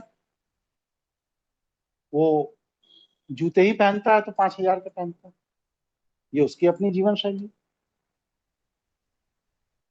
और वक्त उसको सिखाएगा, वो अपने हिसाब से सीखेगा, मेरा उसके ऊपर दबाव नहीं। लेकिन हमारी अपनी जीवन शैली, जितना मैंने प्रकृति और ईश्वर को समझा, उस हिसाब से मैं ये समझता हूं कि ये जो मेरे जीने का तरीका है, ये तरीका ज्यादा प्रकृति के करीब और सहज है, इसलिए इसमें पीड़ा कम होगी। और जो मेरे बेटे के जीने का तरीका है, वो हो सकता है कल के लिए शुभ भी हो सकता है और पीड़ादायक भी हो सकता है, लेकिन अपना अपना तरीका। ठीक है, जी। और कोई साथी फिर कोई डिस्कस करना चाहते हैं? जब हम बोलिए जॉब बोलिए। देख रहे होते हैं, हमारा ऑब्जेक्टिव होता है कि हम ज्यादा से ज्यादा पैकेज ले लें। कोई हमें 1000 रुपए का पैकेज दे रहा हो तो हम 1200 का ले लें, मतलब सिर्फ जॉब रोज आप तलाशते ही क्यों हैं यति जी? आप जीवन भर नौकरी ही क्यों करना चाहते हैं? इतना चित्त आपका डरा हुआ क्यों है? इसका उत्तर मैं दे सकता हूँ गुरुजी। मतलब मैं नहीं, अपने पहले यति जी से पहले बात हो जाए, फिर मैं आपसे भी पूछता हूँ। इतना आपका चित्त डरा हुआ क्यों है कि आप जीवन भर जॉब ही तलाशते हैं? कई कई कारण हैं जी इसके। एक तो ये है कि अब शायद उस तरह की कंडीशनिंग होगी, आदत पड़ गई है और सब नहीं, छोड़ करके शुरुआत नए से से। डरे हुए थे, शुरुआत से डरे हुए थे। जी, शुरुआत में तो कुछ और करने का पता ही नहीं था। बस पढ़ाई करी, उसके नहीं, बाद जॉब में लग गए। ऐसा जॉब लग गई। अब जॉब में क्या है कि इजी लाइफ हो गई। एक जी, फिक्स हो गया कि साहब 3 तारीख से 5 तारीख के बीच में सैलरी अकाउंट में आ जानी है। इसके बाद मतलब कि ये भी है कि इतना काम करना है, इस तरह का काम करना है, और वो करते करते करते करते आपका मन मस्तिष्क अब उससे इतर नहीं जा सकता। जी। अब अभ्यस्त हो गए हैं आप उसके। हाँ जी, सही बात उसी है। कल हम उसी में कम ज्यादा करते रहेंगे, जी, लेकिन कभी भी आप कोई भी ऐसा बड़ा काम नहीं कर पाएंगे जिससे समाज को लाभ हो। कभी नहीं कर पाएंगे, क्योंकि किसी न किसी की नौकरी करने वाला व्यक्ति कभी समाज को लाभान्वित नहीं कर सकता। आप कुछ भी बन जी। जाएंगे, गूगल के सीईओ तो हो नहीं जाएंगे सुंदर पिचाई, तो हो जाएंगे। अभी तक तो नहीं लग और रहा जी ऐसा सुंदर कुछ। है, और सुंदर पिचाई भी, उनका एक पर्सनल इंटरव्यू मेरे पास आया, किसी ने वीडियो भेजा, उसमें उन्होंने कहा कि मैं जिन परिस्थितियों में काम कर रहा हूँ, वो परिस्थितियों में मैं नौकरी कर रहा हूँ, इसलिए मैं अपने मन का काम नहीं करता, क्योंकि कंपनी की अपनी गाइडलाइन, उसके हिसाब से मैं कंपनी चला। हाँ, बंसल जी कुछ कह रहे थे, बंसल जी बताइए। गुरु जी इसमें 2-3 चीजें हैं। एक तो आपने सही बोला कि हाँ, वो कंडीशनिंग ऐसी हुई है, बचपन से वो डर बैठा है। एक दूसरा, मतलब मुझे यतीन जी का तो नहीं पता, मेरे को अपना जरूर पता है कि मेरा परिवेश ऐसा रहा है कि वैसे तो हमारे यहाँ घर वालों में ज्यादातर लोग बिजनेसमैन ही होते हैं, लेकिन संयोगवश कह लीजिए, कैसे कह लीजिए, मेरे पिताजी बिजनेस में नहीं रहे हैं, उनका माइंडसेट उसमें कभी भी नहीं रहा। तो उनका ऐसा नहीं जॉब में ही रहो, हेडेक लेनी ही नहीं है, वो सामने वाले की हेडेक है, आपको सिर्फ कुछ काम करना और आपको एक फिक्स सैलरी मिल जाएगी। जबकि मैं अपनी पिछली जितनी भी जॉब्स हैं, 5-6 जितनी मैंने की हैं, वो सब मैं ही छोड़ के आया हूँ। मतलब उसका कारण चाहे कुछ भी रहा हो, बॉस से लड़ाई हो, जो भी है, लेकिन ऐसा कुछ मैंने कभी नहीं देखा कि वो मैं शांति से अपना काम कर रहा हूँ और वो काम करता रहूँ और मेरा काम निपट जाए। और ऐसी-ऐसी मैंने जगहों पे काम किया, चाहे वो टीसीएस हो, चाहे वो जहाँ पे लोग बाग छोड़ते ही नहीं है और कंपनी निकालती ही नहीं है, लेकिन मैंने वहाँ पे रहते हुए भी जॉब छोड़ी है। उसका कारण चाहे वो कोई ग्रह स्थिति रही हो, जो भी रहा हो। लेकिन जब भी ये ख़्याल आता है कि अपना बिज़नेस करूँ, वहाँ पे माँ-बाप का वो हो जाता है कि नहीं, तो तू उस लायक है ही नहीं। बिज़नेस करना मतलब वो तिकड़मबाज़ी भी करना, वो तेरे बस की नहीं है। तो तुम आईटी वाले, एक तो हम लोग ऐसे होते हैं कि अगर वो मैंने 10 रुपए आज अगर इनकम टैक्स में बचा लिए ज़्यादा, तो वो मन में भय होता है कि कल पुलिस आ जाएगी और पकड़ लेगी, तो वो टैक्स भर दो, वो फिर डर नहीं है। लेकिन वो बिज़नेस में तो आप ईमानदारी से तो कर ही नहीं पाओगे, तो भाई मत करो। वो मतलब तुम बार्गेनिंग कर ही नहीं सकते, तुम लोगों को सब्जी खरीदनी तो आती नहीं, तो बिजनेस नहीं करना, बाकी चाहे कुछ भी करो। और अगर तुमने कभी ट्राई भी किया तो हम तुम्हें आशीर्वाद नहीं देंगे बिजनेस करने का, तो असफल ही होगे। तो 1-2 बार किया भी जॉब छूटने के बाद, जैसा वो आपने एक बार बोला भी था एक पिछले तीसरे वाले सेशन में, कि अगर आप संयोगवश मान लीजिए कोई गैप आ भी गया है, तो आप अपनी कुछ प्रिपरेशन करें या कुछ आगे बढ़ें या कुछ अपने आप को इस तरीके से करें कि आप बिजनेस कर लें या कुछ और कर लें, आत्मचिंतन करें। लेकिन वो नहीं रहता, एक वो डर रहता है, फटाक से एक जॉब पकड़ो, पहला वो एक इनकम का सोर्स आ जाए, ताकि वो कम से कम माँ-बाप को पीड़ा ना हो। उसके चक्कर में अपनी उम्र वो 50-60 हो जाएगी, फिर उसके बाद तो बिज़नेस करने लायक बचेंगे नहीं। वो अपने मन में क्या है, वो आज तक अब वो खो सा गया है कि वो, बल्कि इवन मुझे कहीं कुछ हद तक ये भी लगता है, मैं उनको इल्ज़ाम तो नहीं देता, कि जब मैं वो खाली ज़मीन देख के जब मैं वापस आया था, तो एक रीज़न उसका कहीं मन में शायद 1% ये भी रहा हो कि अरे मैं तो चला जाऊँगा, लेकिन इन लोगों का होगा क्या? इन लोगों की तो एक्सपेक्टेशन है ही मुझसे, तो वो अपनी वो कर्तव्य तो पूरा करना ही है। लेकिन ये विचार नहीं आया, जैसे आपने एक और सेशन में लिया था कि भाई वो कर्तव्य कुछ भी करते हुए भी पूरा किया जा सकता है, लेकिन वो असफलता का जो डर है वो सुसाइड तक तो नहीं पहुंचा है कि वो आईआईटी का एग्जाम फेल हो गए तो वो सुसाइड हो जाएगा, लेकिन वो इस हद तक जरूर है कि ट्राई मत करो, नहीं तो उन्हें वो तकलीफ होगी और वो तो क्या होगा, तो ऐसा करके वो मेरे पास बंसल जी जो लोग जुड़ते हैं कार्यक्रमों में, उनके परिवार से उनकी माताओं के, पत्नियों के, पिता के, चाचा ताऊ लोगों के फोन आते, और उनका 2 ही लाइन की बात होती है, बस तीसरी कोई बात नहीं। आप मेरे लड़के को मुक्त कर दीजिए, क्योंकि अगर वह आपके बताए मार्ग पर चलेगा तो हमारा निर्वाह कैसे होगा। लड़के का भविष्य बने बिगड़े, उसका बौद्धिक स्तर बने बिगड़े, उनसे कोई मतलब नहीं, क्योंकि लड़का पैसा कमाता है, उससे हमारा निर्वाह होता है। इसलिए हमारा निर्वाह में कोई अवरोध नहीं आना चाहिए, चाहे लड़के के बौद्धिक स्तर का सर्वनाश हो जाए, हमारे कोई जिम्मेदारी। एक इस तरह का फोन आता है। दूसरा मेरे पास किस तरह का फोन आता है, हमारे पास गुरुजी खाने पीने रहने को कुछ नहीं है, मैं अपने लड़के को आपको दे देना चाहता हूं, जिससे कि वह रोटी खाता रहे। अब इन दोनों ही तरह के लोगों को मैं क्या समझाऊं, क्या बताऊं। मैं एक लाइन की बात कह के बात खत्म कर देता हूं कि भाई मैं किसी को बुलाता नहीं हूं। कार्यक्रम होते हैं, जिसकी इच्छा है ज्वाइन करे, नहीं है ना ज्वाइन करे। मैं ना किसी से कहता हूं कि आके ज्वाइन करो, और ना मैं किसी से कहता हूं कि छोड़ के चलो। उसे अच्छा लगता है ज्वाइन करता है, नहीं लगता छोड़। कुल मिलाकर कहने का तात्पर्य बस सिर्फ एक लाइन का है, 2 लाइन का है, कि हम अपने पूरे के पूरे जीवन में, कोई भी हो,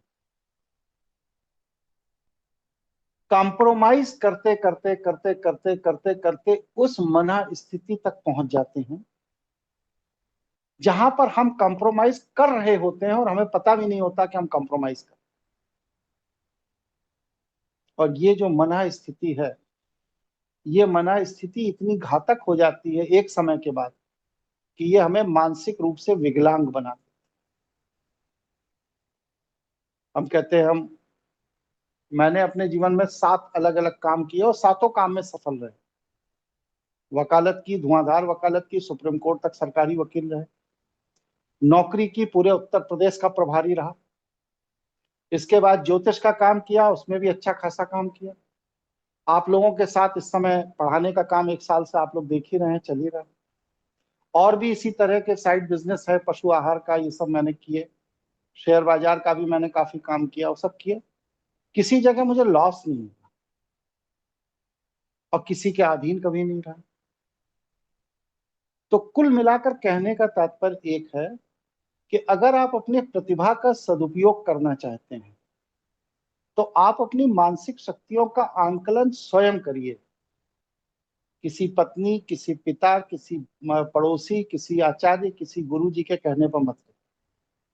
और आपको लगता है कि आपका मन मस्तिष्क जो स्थिति में आप जी रहे हैं इससे कुछ अच्छा करा सकने की स्थिति बना सकता है, तो आप उस दिशा में बढ़िए। और लगता है कि नहीं, जो चल रहा है यही चलता रहे, बड़ी बात है, क्योंकि इससे ज्यादा बौद्धिक क्षमता मेरे पास नहीं है, तो फिर मजबूरी है, उसी में जीते मरते रहिए। आयु पूरी हो जाएगी, समय अपनी गति से चलता है। ठीक है, और कोई साथी कोई बात पूछना चाहते हैं?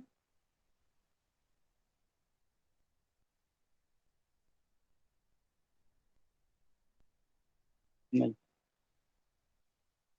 पूर्वाग्रह के विषय में जितनी विषय आज रखे गए, चर्चा की गई, इसमें अब किसी के मन में कोई संदेह, कोई बात है, आगे पूर्वाग्रह को कंटिन्यू करना है, या सब संदेह पूरे हो गए हैं, अब आगे बढ़कर दूसरे विषय उठाए जाए?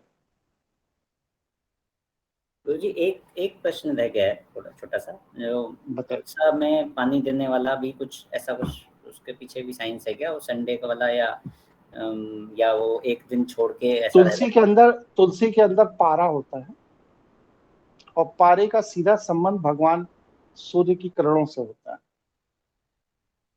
तो तुलसी में जब पारा होता है वो नीचे से ऊपर की ओर, जड़ से ऊपर की ओर जाता है,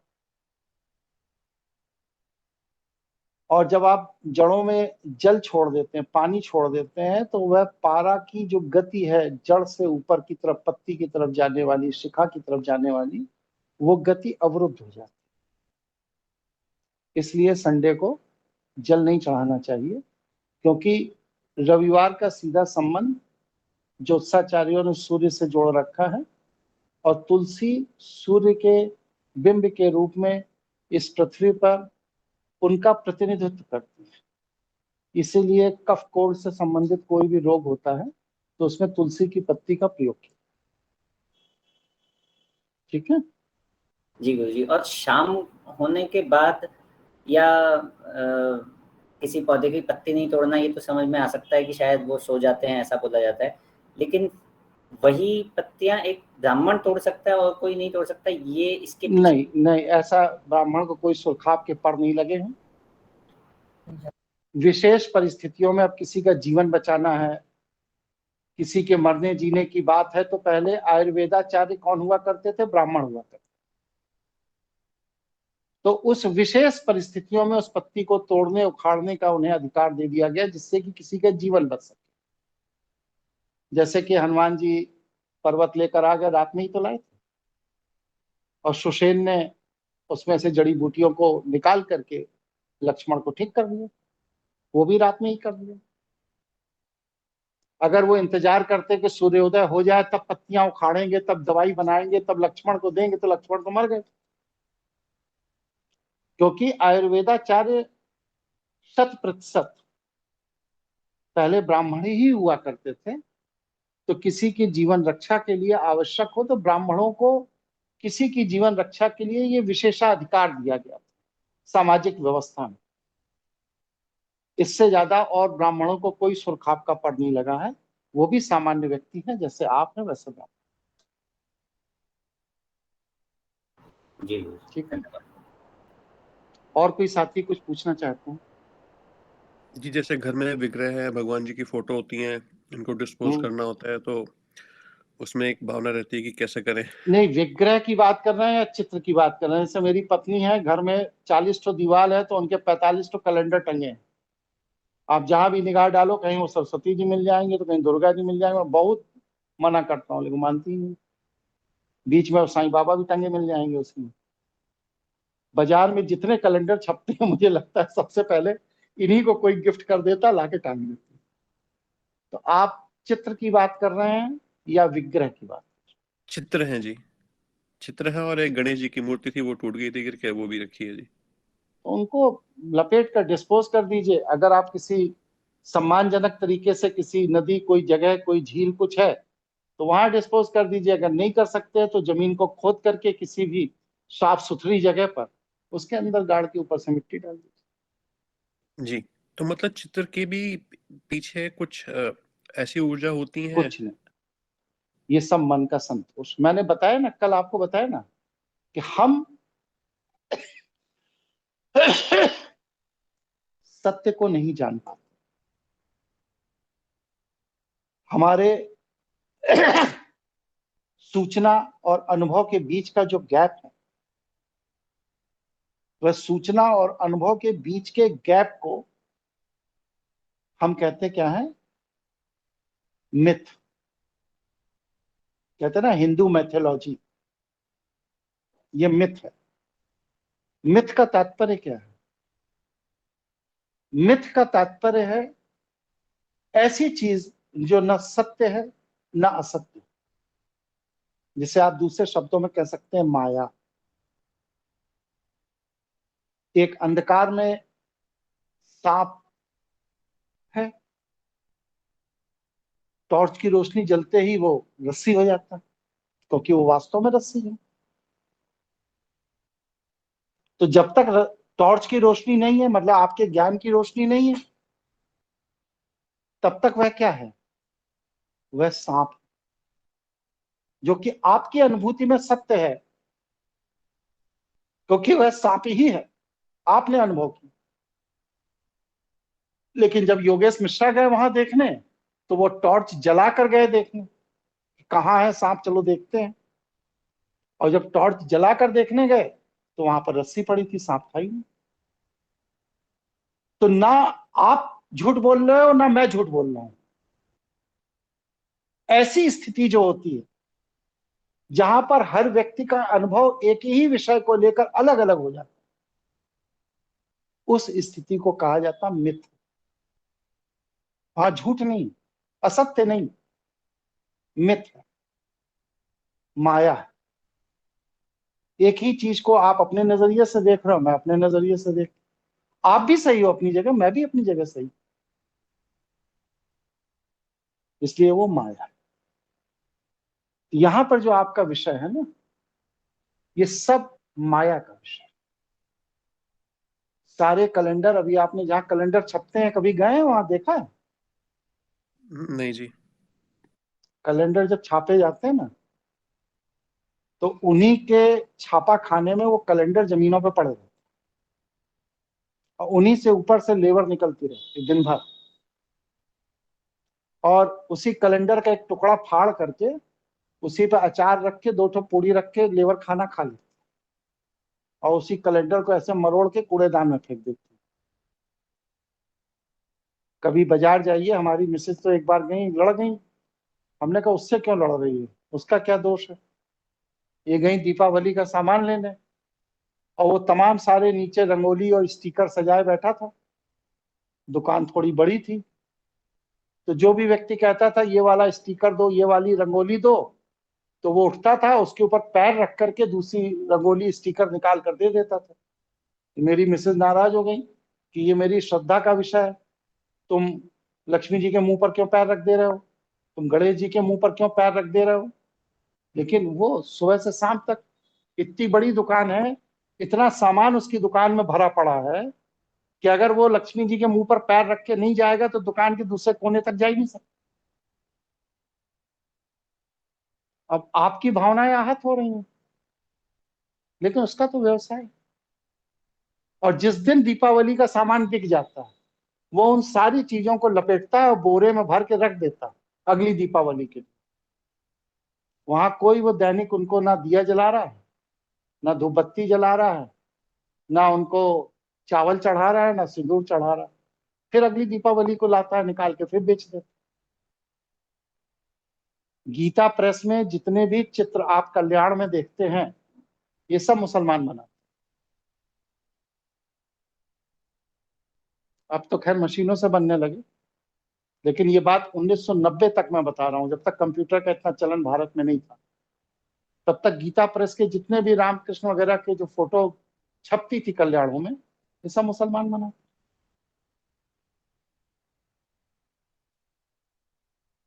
जी तो ये क्या सब हम आपके अपने श्रद्धा का विषय है बस। जी, जैसा आपने माया का बताया, प्राण प्रतिष्ठित विग्रह को छोड़कर, प्राण प्रतिष्ठित की बात कर रहा हूं, ये नहीं कि एक तो गणेश जी आप बाजार से खरीद लाए, अच्छे लगे, ड्राइंग रूम में सजा दिए, वो नहीं। प्राण प्रतिष्ठित विग्रह को छोड़कर बाकी सब आपकी भावनाओं का विषय है। आप जैसे डिस्पोज करना चाहें करें, कोई वो नहीं है। लेकिन जहां पर कोई विग्रह प्राण प्रतिष्ठित है वहां पर फिर उसकी एक प्रक्रिया है जो शास्त्रों में वर्णित है। हमारी शैव जीवन शैली में ना प्राण प्रतिष्ठा होती है और ना उसके डिस्पोजल की कोई व्यवस्था। हाँ, अब आप कुछ कह रहे हैं, कहिए। जी जैसा आपने माया का बताया, ऐसे ही अंधेरे से डर लगना या एक छोटी जगह में क्लॉस्ट्रोफोबिक फील करना, वो भी जैसे ये मनोरोग है, इसकी जी होम्योपैथी में दवाई आती, ठीक है। जी बच्चे को अंधेरे में डर लगना, अंधेरे में अनजान आवाजें सुनाई देना, काल्पनिक दृश्य दिखाई देना, ये सब होम्योपैथी में मनोरोग है। इसकी दवाइयां, कुछ जड़ी बूटियां हैं, उनका सेवन करने से ठीक हो जाता जी धन्यवाद। है। और कोई बात हाँ, बताइए। जैसे ये कई, जैसे आप कई मंदिर में जाते हैं, पंडित जी के पास जाते हैं या वैष्णव गुरुओं के पास जाते हैं, तो वो कई बार बोलते हैं कि इसकी आप 108 परिक्रमा कर लीजिए, इसकी माला कर लीजिए। वो मतलब वो एक जो डर बैठ जाता है कई बार, वो उससे उससे कैसे पार पाया जाए? मतलब कई बार ऐसा लगता है कि उनसे बोल तो दो, लेकिन वो रुष्ट हो जाएंगे, और कहीं वो जैसा वो ऑब्वियसली शराब तो चलो बड़ा वर्ड हो गया, लेकिन वो आपको कहीं वो कर दें कि हाँ ले अब तो तेरा काम बनेगा ही नहीं, या इस टाइप का कुछ। गीता प्रेस के संस्थापक थे हनुमान प्रसाद पोद्दार, बढ़िया आदमी। उन्होंने एक हथकंडा लगाया। हथकंडा ये लगाया कि जो आदमी 1008 बार रामचरितमानस का पाठ करेगा उसे भगवान राम के साक्षात दर्शन हो जाएंगे।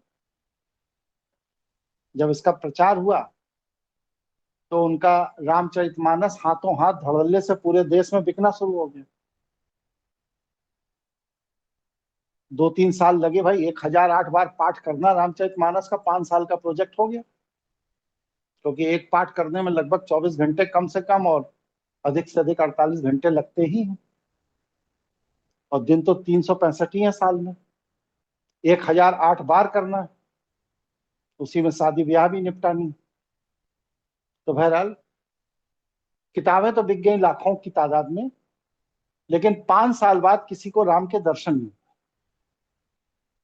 फिर एक ऐसे हमारे जैसा कोई सिरफिरा होगा, वो गोरखपुर पहुंच गया और उसने हनुमान प्रसाद पोद्दार से कहा कि भाई आपने तो दावा किया था कि जो रामचरितमानस का 1008 पाठ कर लेगा उसको राम के दर्शन हो जाएंगे, और हजारों लोगों ने पूरे देश में 1008 बार पाठ कर डाला, दर्शन तो किसी को नहीं हुए। तो आपकी क्या अपेक्षा बंसल जी, उन्होंने क्या जवाब दिया होगा? ये स्टैंडर्ड जवाब है जो हमेशा मिलता है कि शायद आपने श्रद्धा से नहीं किया होगा। एक लाइन की बात उन्होंने कही और उन्होंने अपना 1 लाख किताबों का धंधा चमका दिया। तो ये श्रद्धा है या नहीं है, ये कौन डिसाइड करे? हमारा समर्पण है या नहीं है, ये कौन डिसाइड करे? हम आपको प्यार करते हैं या नहीं करते हैं, ये कौन डिसाइड करे? ये अज्ञात शब्द है, और ये अज्ञात शब्द ही भ्रम पैदा करते हैं, हमारे मस्तिष्क को एक काल्पनिक दुनिया देते हैं। आपने कल एक बात कही थी, मैंने कल बात का जवाब नहीं दिया, आज दे देता हूं। आपने कहा कि अकबर के समय तक लोगों को राम के दर्शन होते थे, कृष्ण के होते थे, इनके होते थे, उनके होते थे। ऐसा नहीं है, आज भी होते हैं। मैं ऐसे कई लोगों को जानता हूं जिन्होंने साक्षात भगवान श्री कृष्ण के दर्शन आज किए हैं, भगवान श्री राम के दर्शन भी किए।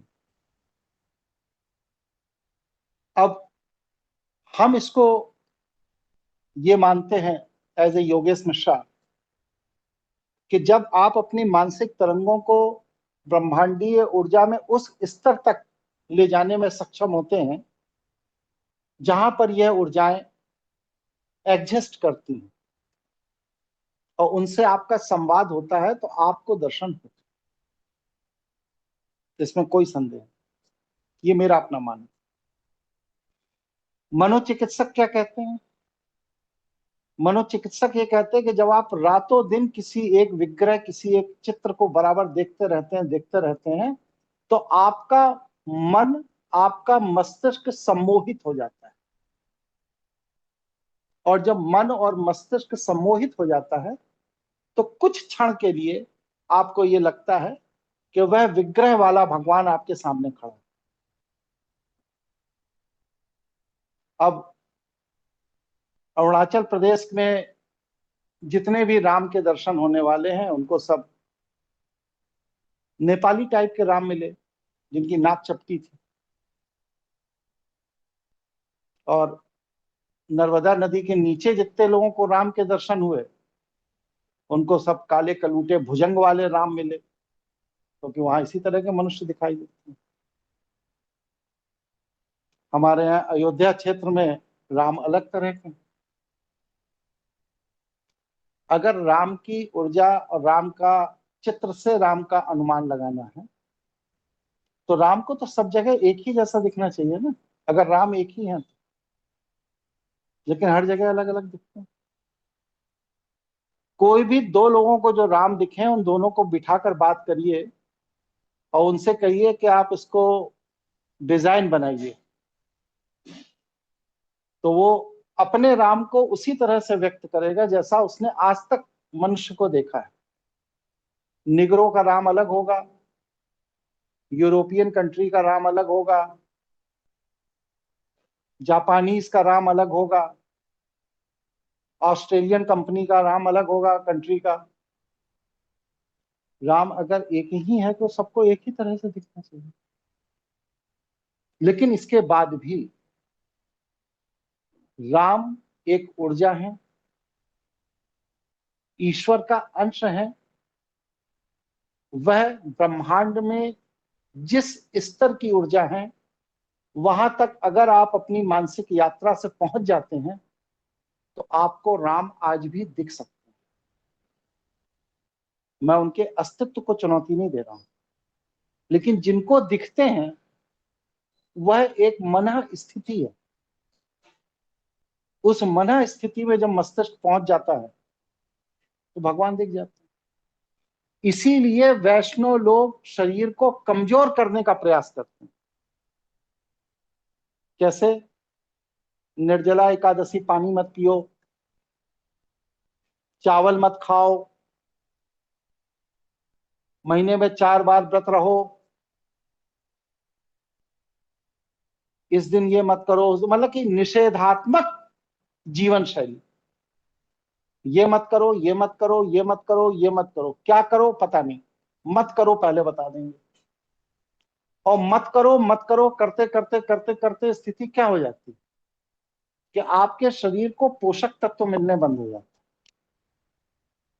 और जब आपके शरीर को पोषक तत्व मिलने बंद हो जाते हैं तो आपका मन मस्तिष्क काल्पनिक दुनिया में जीने लगता है। फिर जिस तरह का चिंतन आप निरंतर करते रहते हैं, उसी तरह के आपको स्वप्न आने लगते हैं, उसी तरह के विचार होने लगते हैं, उसी तरह के भगवान दिखने लगते हैं, उसी तरह के राम रावण दिखने लगते हैं। क्योंकि आपने अपने मन और शरीर दोनों को निरंतर निषेधात्मक जीवन जीते जीते जीते जीते निर्बल कर। सबल व्यक्ति को कभी भी राम नहीं दिखते। अगर राम दिख रहे होते तो ये जो बॉर्डर पे इतने सैनिक तैनात हैं, कच्छ के रेगिस्तान से लेकर के पूरा हिमालय से होते हुए आसाम तक, नागालैंड तक, इन सबको राम दिखने चाहिए एकांत में। क्यों नहीं दिखेंगे? उन्हें नहीं दिखेंगे क्योंकि उनका आहार विहार विचार आत्मबल इतना मजबूत है कि उसके लिए उन्हें अपनी रक्षा के लिए किसी राम की जरूरत है, इसलिए नहीं दिखेंगे। लेकिन हमारा आपका कमजोर है, इसलिए कुछ भी हो जाए हमें हर समय राम याद आ जाते हैं। इसलिए हमें राम दिखेंगे, आपको राम दिखेंगे। ये सब एक मानसिक कल्पना है।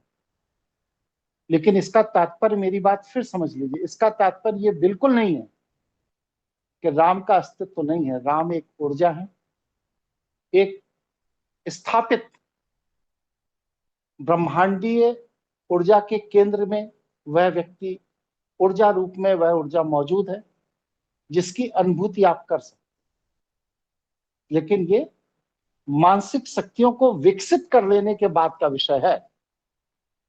भूखे रहकर, प्यासे रहकर राम के दर्शन करने का विषय नहीं। ठीक है जी। और तो कोई क्या साथी कोई बात कहना चाहते हैं? तो बोलिए। क्या हम कह सकते हैं कि हमें ईश्वर की या भगवान की जरूरत महसूस तभी हो रही होती है जब हम कहीं ना कहीं हमारा आत्मिक बल कमजोर है।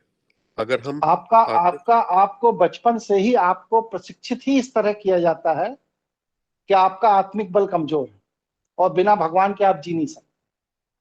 अभी यही आप रूस में पैदा हुए होते, वहां कोई भगवान नहीं होता, तो क्या वहां लोग जिंदा नहीं?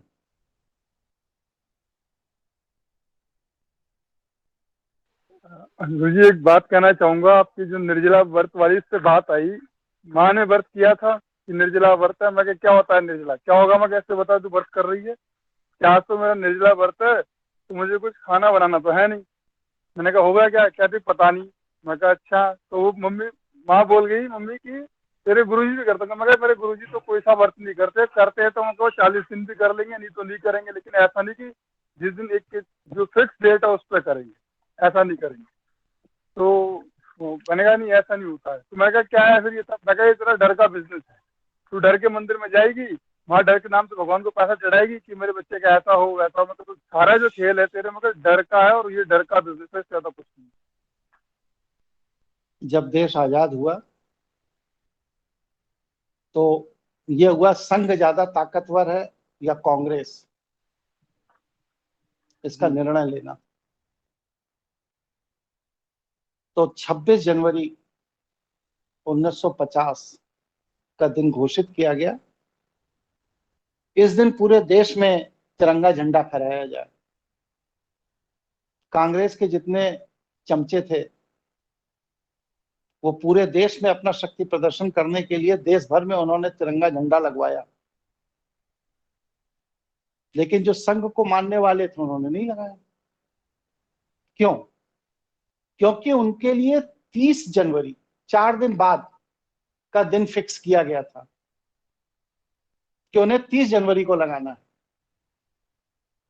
देश दोनों का है, देश प्रेम दोनों को है, लेकिन जब शक्ति प्रदर्शन की बात आई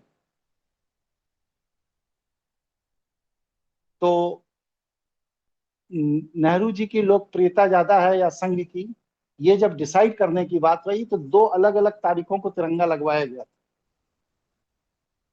यही चीज यहां भी शैवों का गिरोह अपना अलग काम कर रहा है, वैष्णव लोगों का अलग काम कर रहा है, कृष्ण भक्तों का अलग काम कर रहा है, आचार्यों का अलग काम कर रहा है। सबके अपने अपने गिरोह हैं धार्मिक, अपना अपना काम कर रहे हैं और उसका वो अपना अपना शक्ति प्रदर्शन करते रहते हैं। और हमारे जैसे सीधे साधे लोग हैं वो सभी का झंडा लेके चलते रहते हैं। रामनवमी है तो अयोध्या पहुंच जाएंगे, और कृष्ण जन्माष्टमी है तो मथुरा पहुंच जाएंगे, और पता लगे क्या शिवरात्रि है तो बनारस पहुंच जाएंगे। 80% की बात कर रहा हूं, 80% भीड़ में वही लोग होते हैं जिनको धर्म से कोई लेना देना नहीं होता, वो बस सिर्फ मनोरंजन के लिए तीर्थ यात्रा में करते हैं। बिल्कुल। वही आदमी आपको द्वारिका में भी मिलेगा, वही आदमी वृंदावन में भी मिलेगा, वही आदमी अयोध्या में भी मिलेगा, क्योंकि उनके पास कोई काम ही नहीं है, यही करता हूं।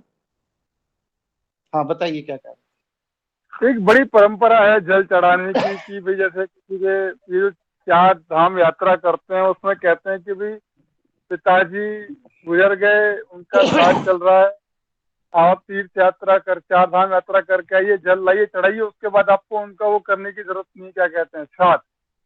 तो ये क्या लॉजिक है, इसको थोड़ा सा मैं जानना चाह रहा था। ये सब ये दुकानदारी बड़ा मुद्दा है घर में मेरे अभी कि ये हमें सब दुकानदारी है, कहीं कुछ नहीं है इसमें। जल चढ़ाने के लिए ये सब दुकानदारी है, अपने अपने पंडा लोगों का खेल है और कुछ। और बताइए, और कोई साथी कोई बात पूछना चाहते हैं? ये 2 ही 3 लोग पूछते हैं, 28-30 लोगों में ये बात उचित नहीं है, सभी को प्रश्न रखने चाहिए। जी पिछले कुछ 1-2 सत्र पहले बात हुई थी कि जो सृष्टि है वो ईश्वरी कृपा से नहीं, ईश्वर की व्यवस्था से चलती है। और हमारा शायद उस समय एक प्रश्न उसके ऊपर थोड़ा अगर आप प्रकाश डालें कि ईश्वरीय व्यवस्था को हम कैसे समझे, कि क्या है ईश्वरीय व्यवस्था? ईश्वरीय व्यवस्था आप तभी समझ पाएंगे जब आप माया को समझ लें। अगर आपने माया को नहीं समझा तो ईश्वरीय व्यवस्था को नहीं समझ सकते, क्योंकि ईश्वर की कृपा माया का क्षेत्र है। जब तक आप माया के फंदे में हैं तब तक आप ईश्वर की कृपा ढूंढते ढूंढते ही जीवन बिता दें। ईश्वरीय व्यवस्था आप तभी समझेंगे जब आप माया के प्रभाव से बाहर। इस पर हम एक पूरा सत्र ले लेंगे किसी एक जी। और कोई विषय किसी को?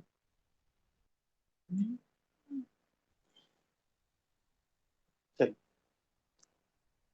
ये बताइए कि शनिवार इतवार क्लासेस चल रहे हैं, ठीक चल रहे हैं, और कोई दिन बीच में रखा जा सकता है, क्योंकि अभी मेरे कोर्ट अभी मेरी बंद है, तो बाद में कोर्ट खुल जाएगी तो कोर्ट का वर्कलोड शुरू हो जाएगा, तो अगले 2 हफ्ते के बीच में अगर कोई क्लास कोई रखना चाहता है, किसी और दिन रखना हो तो आप लोग राय करके बताइए।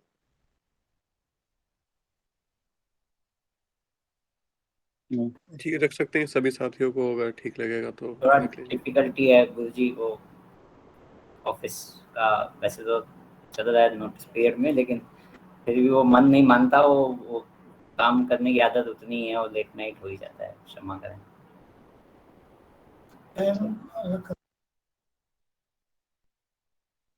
चलिए, बंसल जी ने तो हथियार डाल दिए, इसलिए बंसल जी का सम्मान करते हुए फिर 2 ही दिन रखा जाए। क्लासेस कैसे लग रहे हैं बंसल जी आपको? मैं इस पर तो गुरुजी पूरा अटेंटिव हूँ, मेरे मतलब मुझे लगता है मैं पूर्वाग्रह तो निपट लूंगा, अब कोई बचे नाम तो नहीं चाहिए अब। नहीं, मैं ये पूछ रहा हूँ कि क्लासेस जो चल रहे हैं आपको कैसे लग रहे हैं? कुछ अच्छे लग रहे हैं, प्रेरणाप्रद लग रहे हैं, कुछ नई सूचनाएं मिल रही, किस तरह की अनुभूति है इन क्लासों को लेकर आपको? नहीं, मैं वही बताने की कोशिश कर रहा हूँ गुरुजी कि मेरे लिए 2 एक्सपीरियंस बड़े इम्पोर्टेंट हैं। एक तो निर्भय होना, जो आपने बताया वो ग्रंथि वाला एक जो डेवलप हुई है, पहले तो ये बात मुझे कभी दिमाग में आई ही नहीं, ये भी एक बड़ा अच्छी सूचना थी मेरे लिए कि अच्छा ऐसे ग्रंथि डेवलप हो सकती थी एंड सो ऑन। तो वो एक मेरा संशय दूर हो गया, मतलब प्रॉब्लम तो मिल गई, उसका फिक्सेशन बाकी है, हो जाएगा। और पूर्वाग्रह की जहाँ तक बात है वो भी समझ में आ गए, तो मेरे को लगता है वो उससे तो मैं पीछा छुड़ा लूँगा, वो आदत है, बस वो हट से नहीं छुड़ाना और निर्मलता से छुड़ाना है, वो एक चीज़ है। छूट जाएगा। तो मतलब मेरे लिए तो ये क्लासेस बहुत ज़्यादा यूज़फुल हैं मुझे लगता है। तो इस बार मैं क्लासेस के साथ ही साथ चल रहा हूँ, ऐसा है, थोड़ा-सा मन भी शांत है, तो इसलिए। तो मैं जैसा कि टेन्योर है वो बढ़ाया जा सकता है ना सैटरडे संडे को? भैया मैं तो सुबह 4:30 बजे उठ जाता हूँ, बताओ कितने बजे शुरू करना है? वो आप बात करिए, मेरे को कोई दिक्कत नहीं है। सुबह 9 बजे तक कोई दिक्कत नहीं, मुझे 5 मिनट लगते हैं तैयार होने में, और रात को 8 बजे से लेकर आपको नहीं, और लोगों की भी तो सलाह आना चाहिए। चलिए, यति जी आपको कैसे लग रहा है, क्लासेस ठीक लग रहे हैं? हाँ जी, मेरे को तो बढ़िया लग रहा है। मैं तो आपके साथ सितंबर में जुड़ा था लास्ट ईयर, तब से अब तक ये चौथा सेशन है जो हम अटेंड कर रहे हैं, चौथा टॉपिक के ऊपर। और मेरे पास एक यहाँ राम कथा हो रही थी, जहाँ मेरी पत्नी कल परसों गई थी, वहां पर एक मेरे मित्र हैं, निगम साहब हैं, तो उन्होंने कहा कि मिश्रा जी को तैयार करिए, मतलब मेरी वाइफ से, कि मिश्रा जी को तैयार करिए कि ये राम कथा करें। हमने कहा देखो भाई, अब जाके मंच पर बैठ के तो राम कथा करने वाली बात हो नहीं सकती, क्योंकि मैं व्यवसाय से अधिवक्ता हूँ, ये मेरे अधिवक्ता के व्यवसाय की प्रतिष्ठा के खिलाफ है।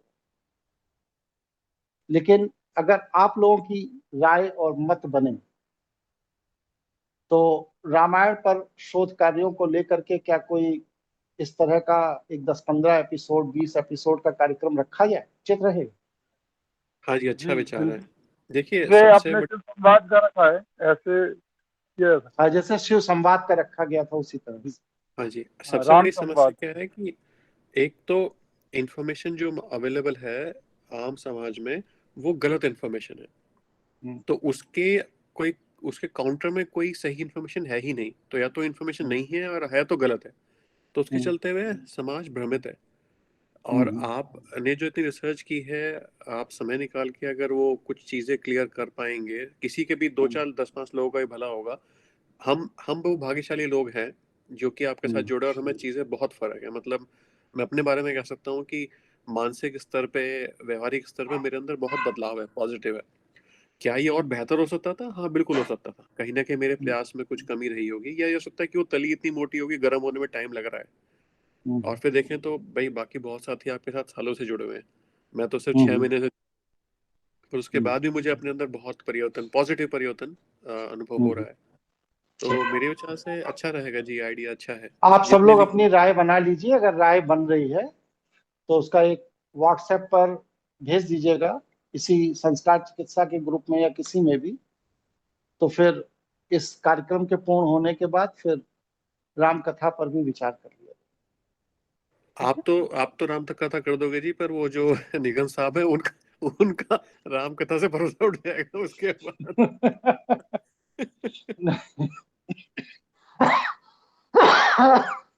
वो दिन सोचेंगे किस दिन उन्होंने निवेदन किया था आपसे राम कथा करवाने को। चलिए जी ठीक है, तो हम लोग फिर अगले शनिवार को फिर सभी साथियों को नमस्कार। नमस्कार। नमस्ते गुरुजी।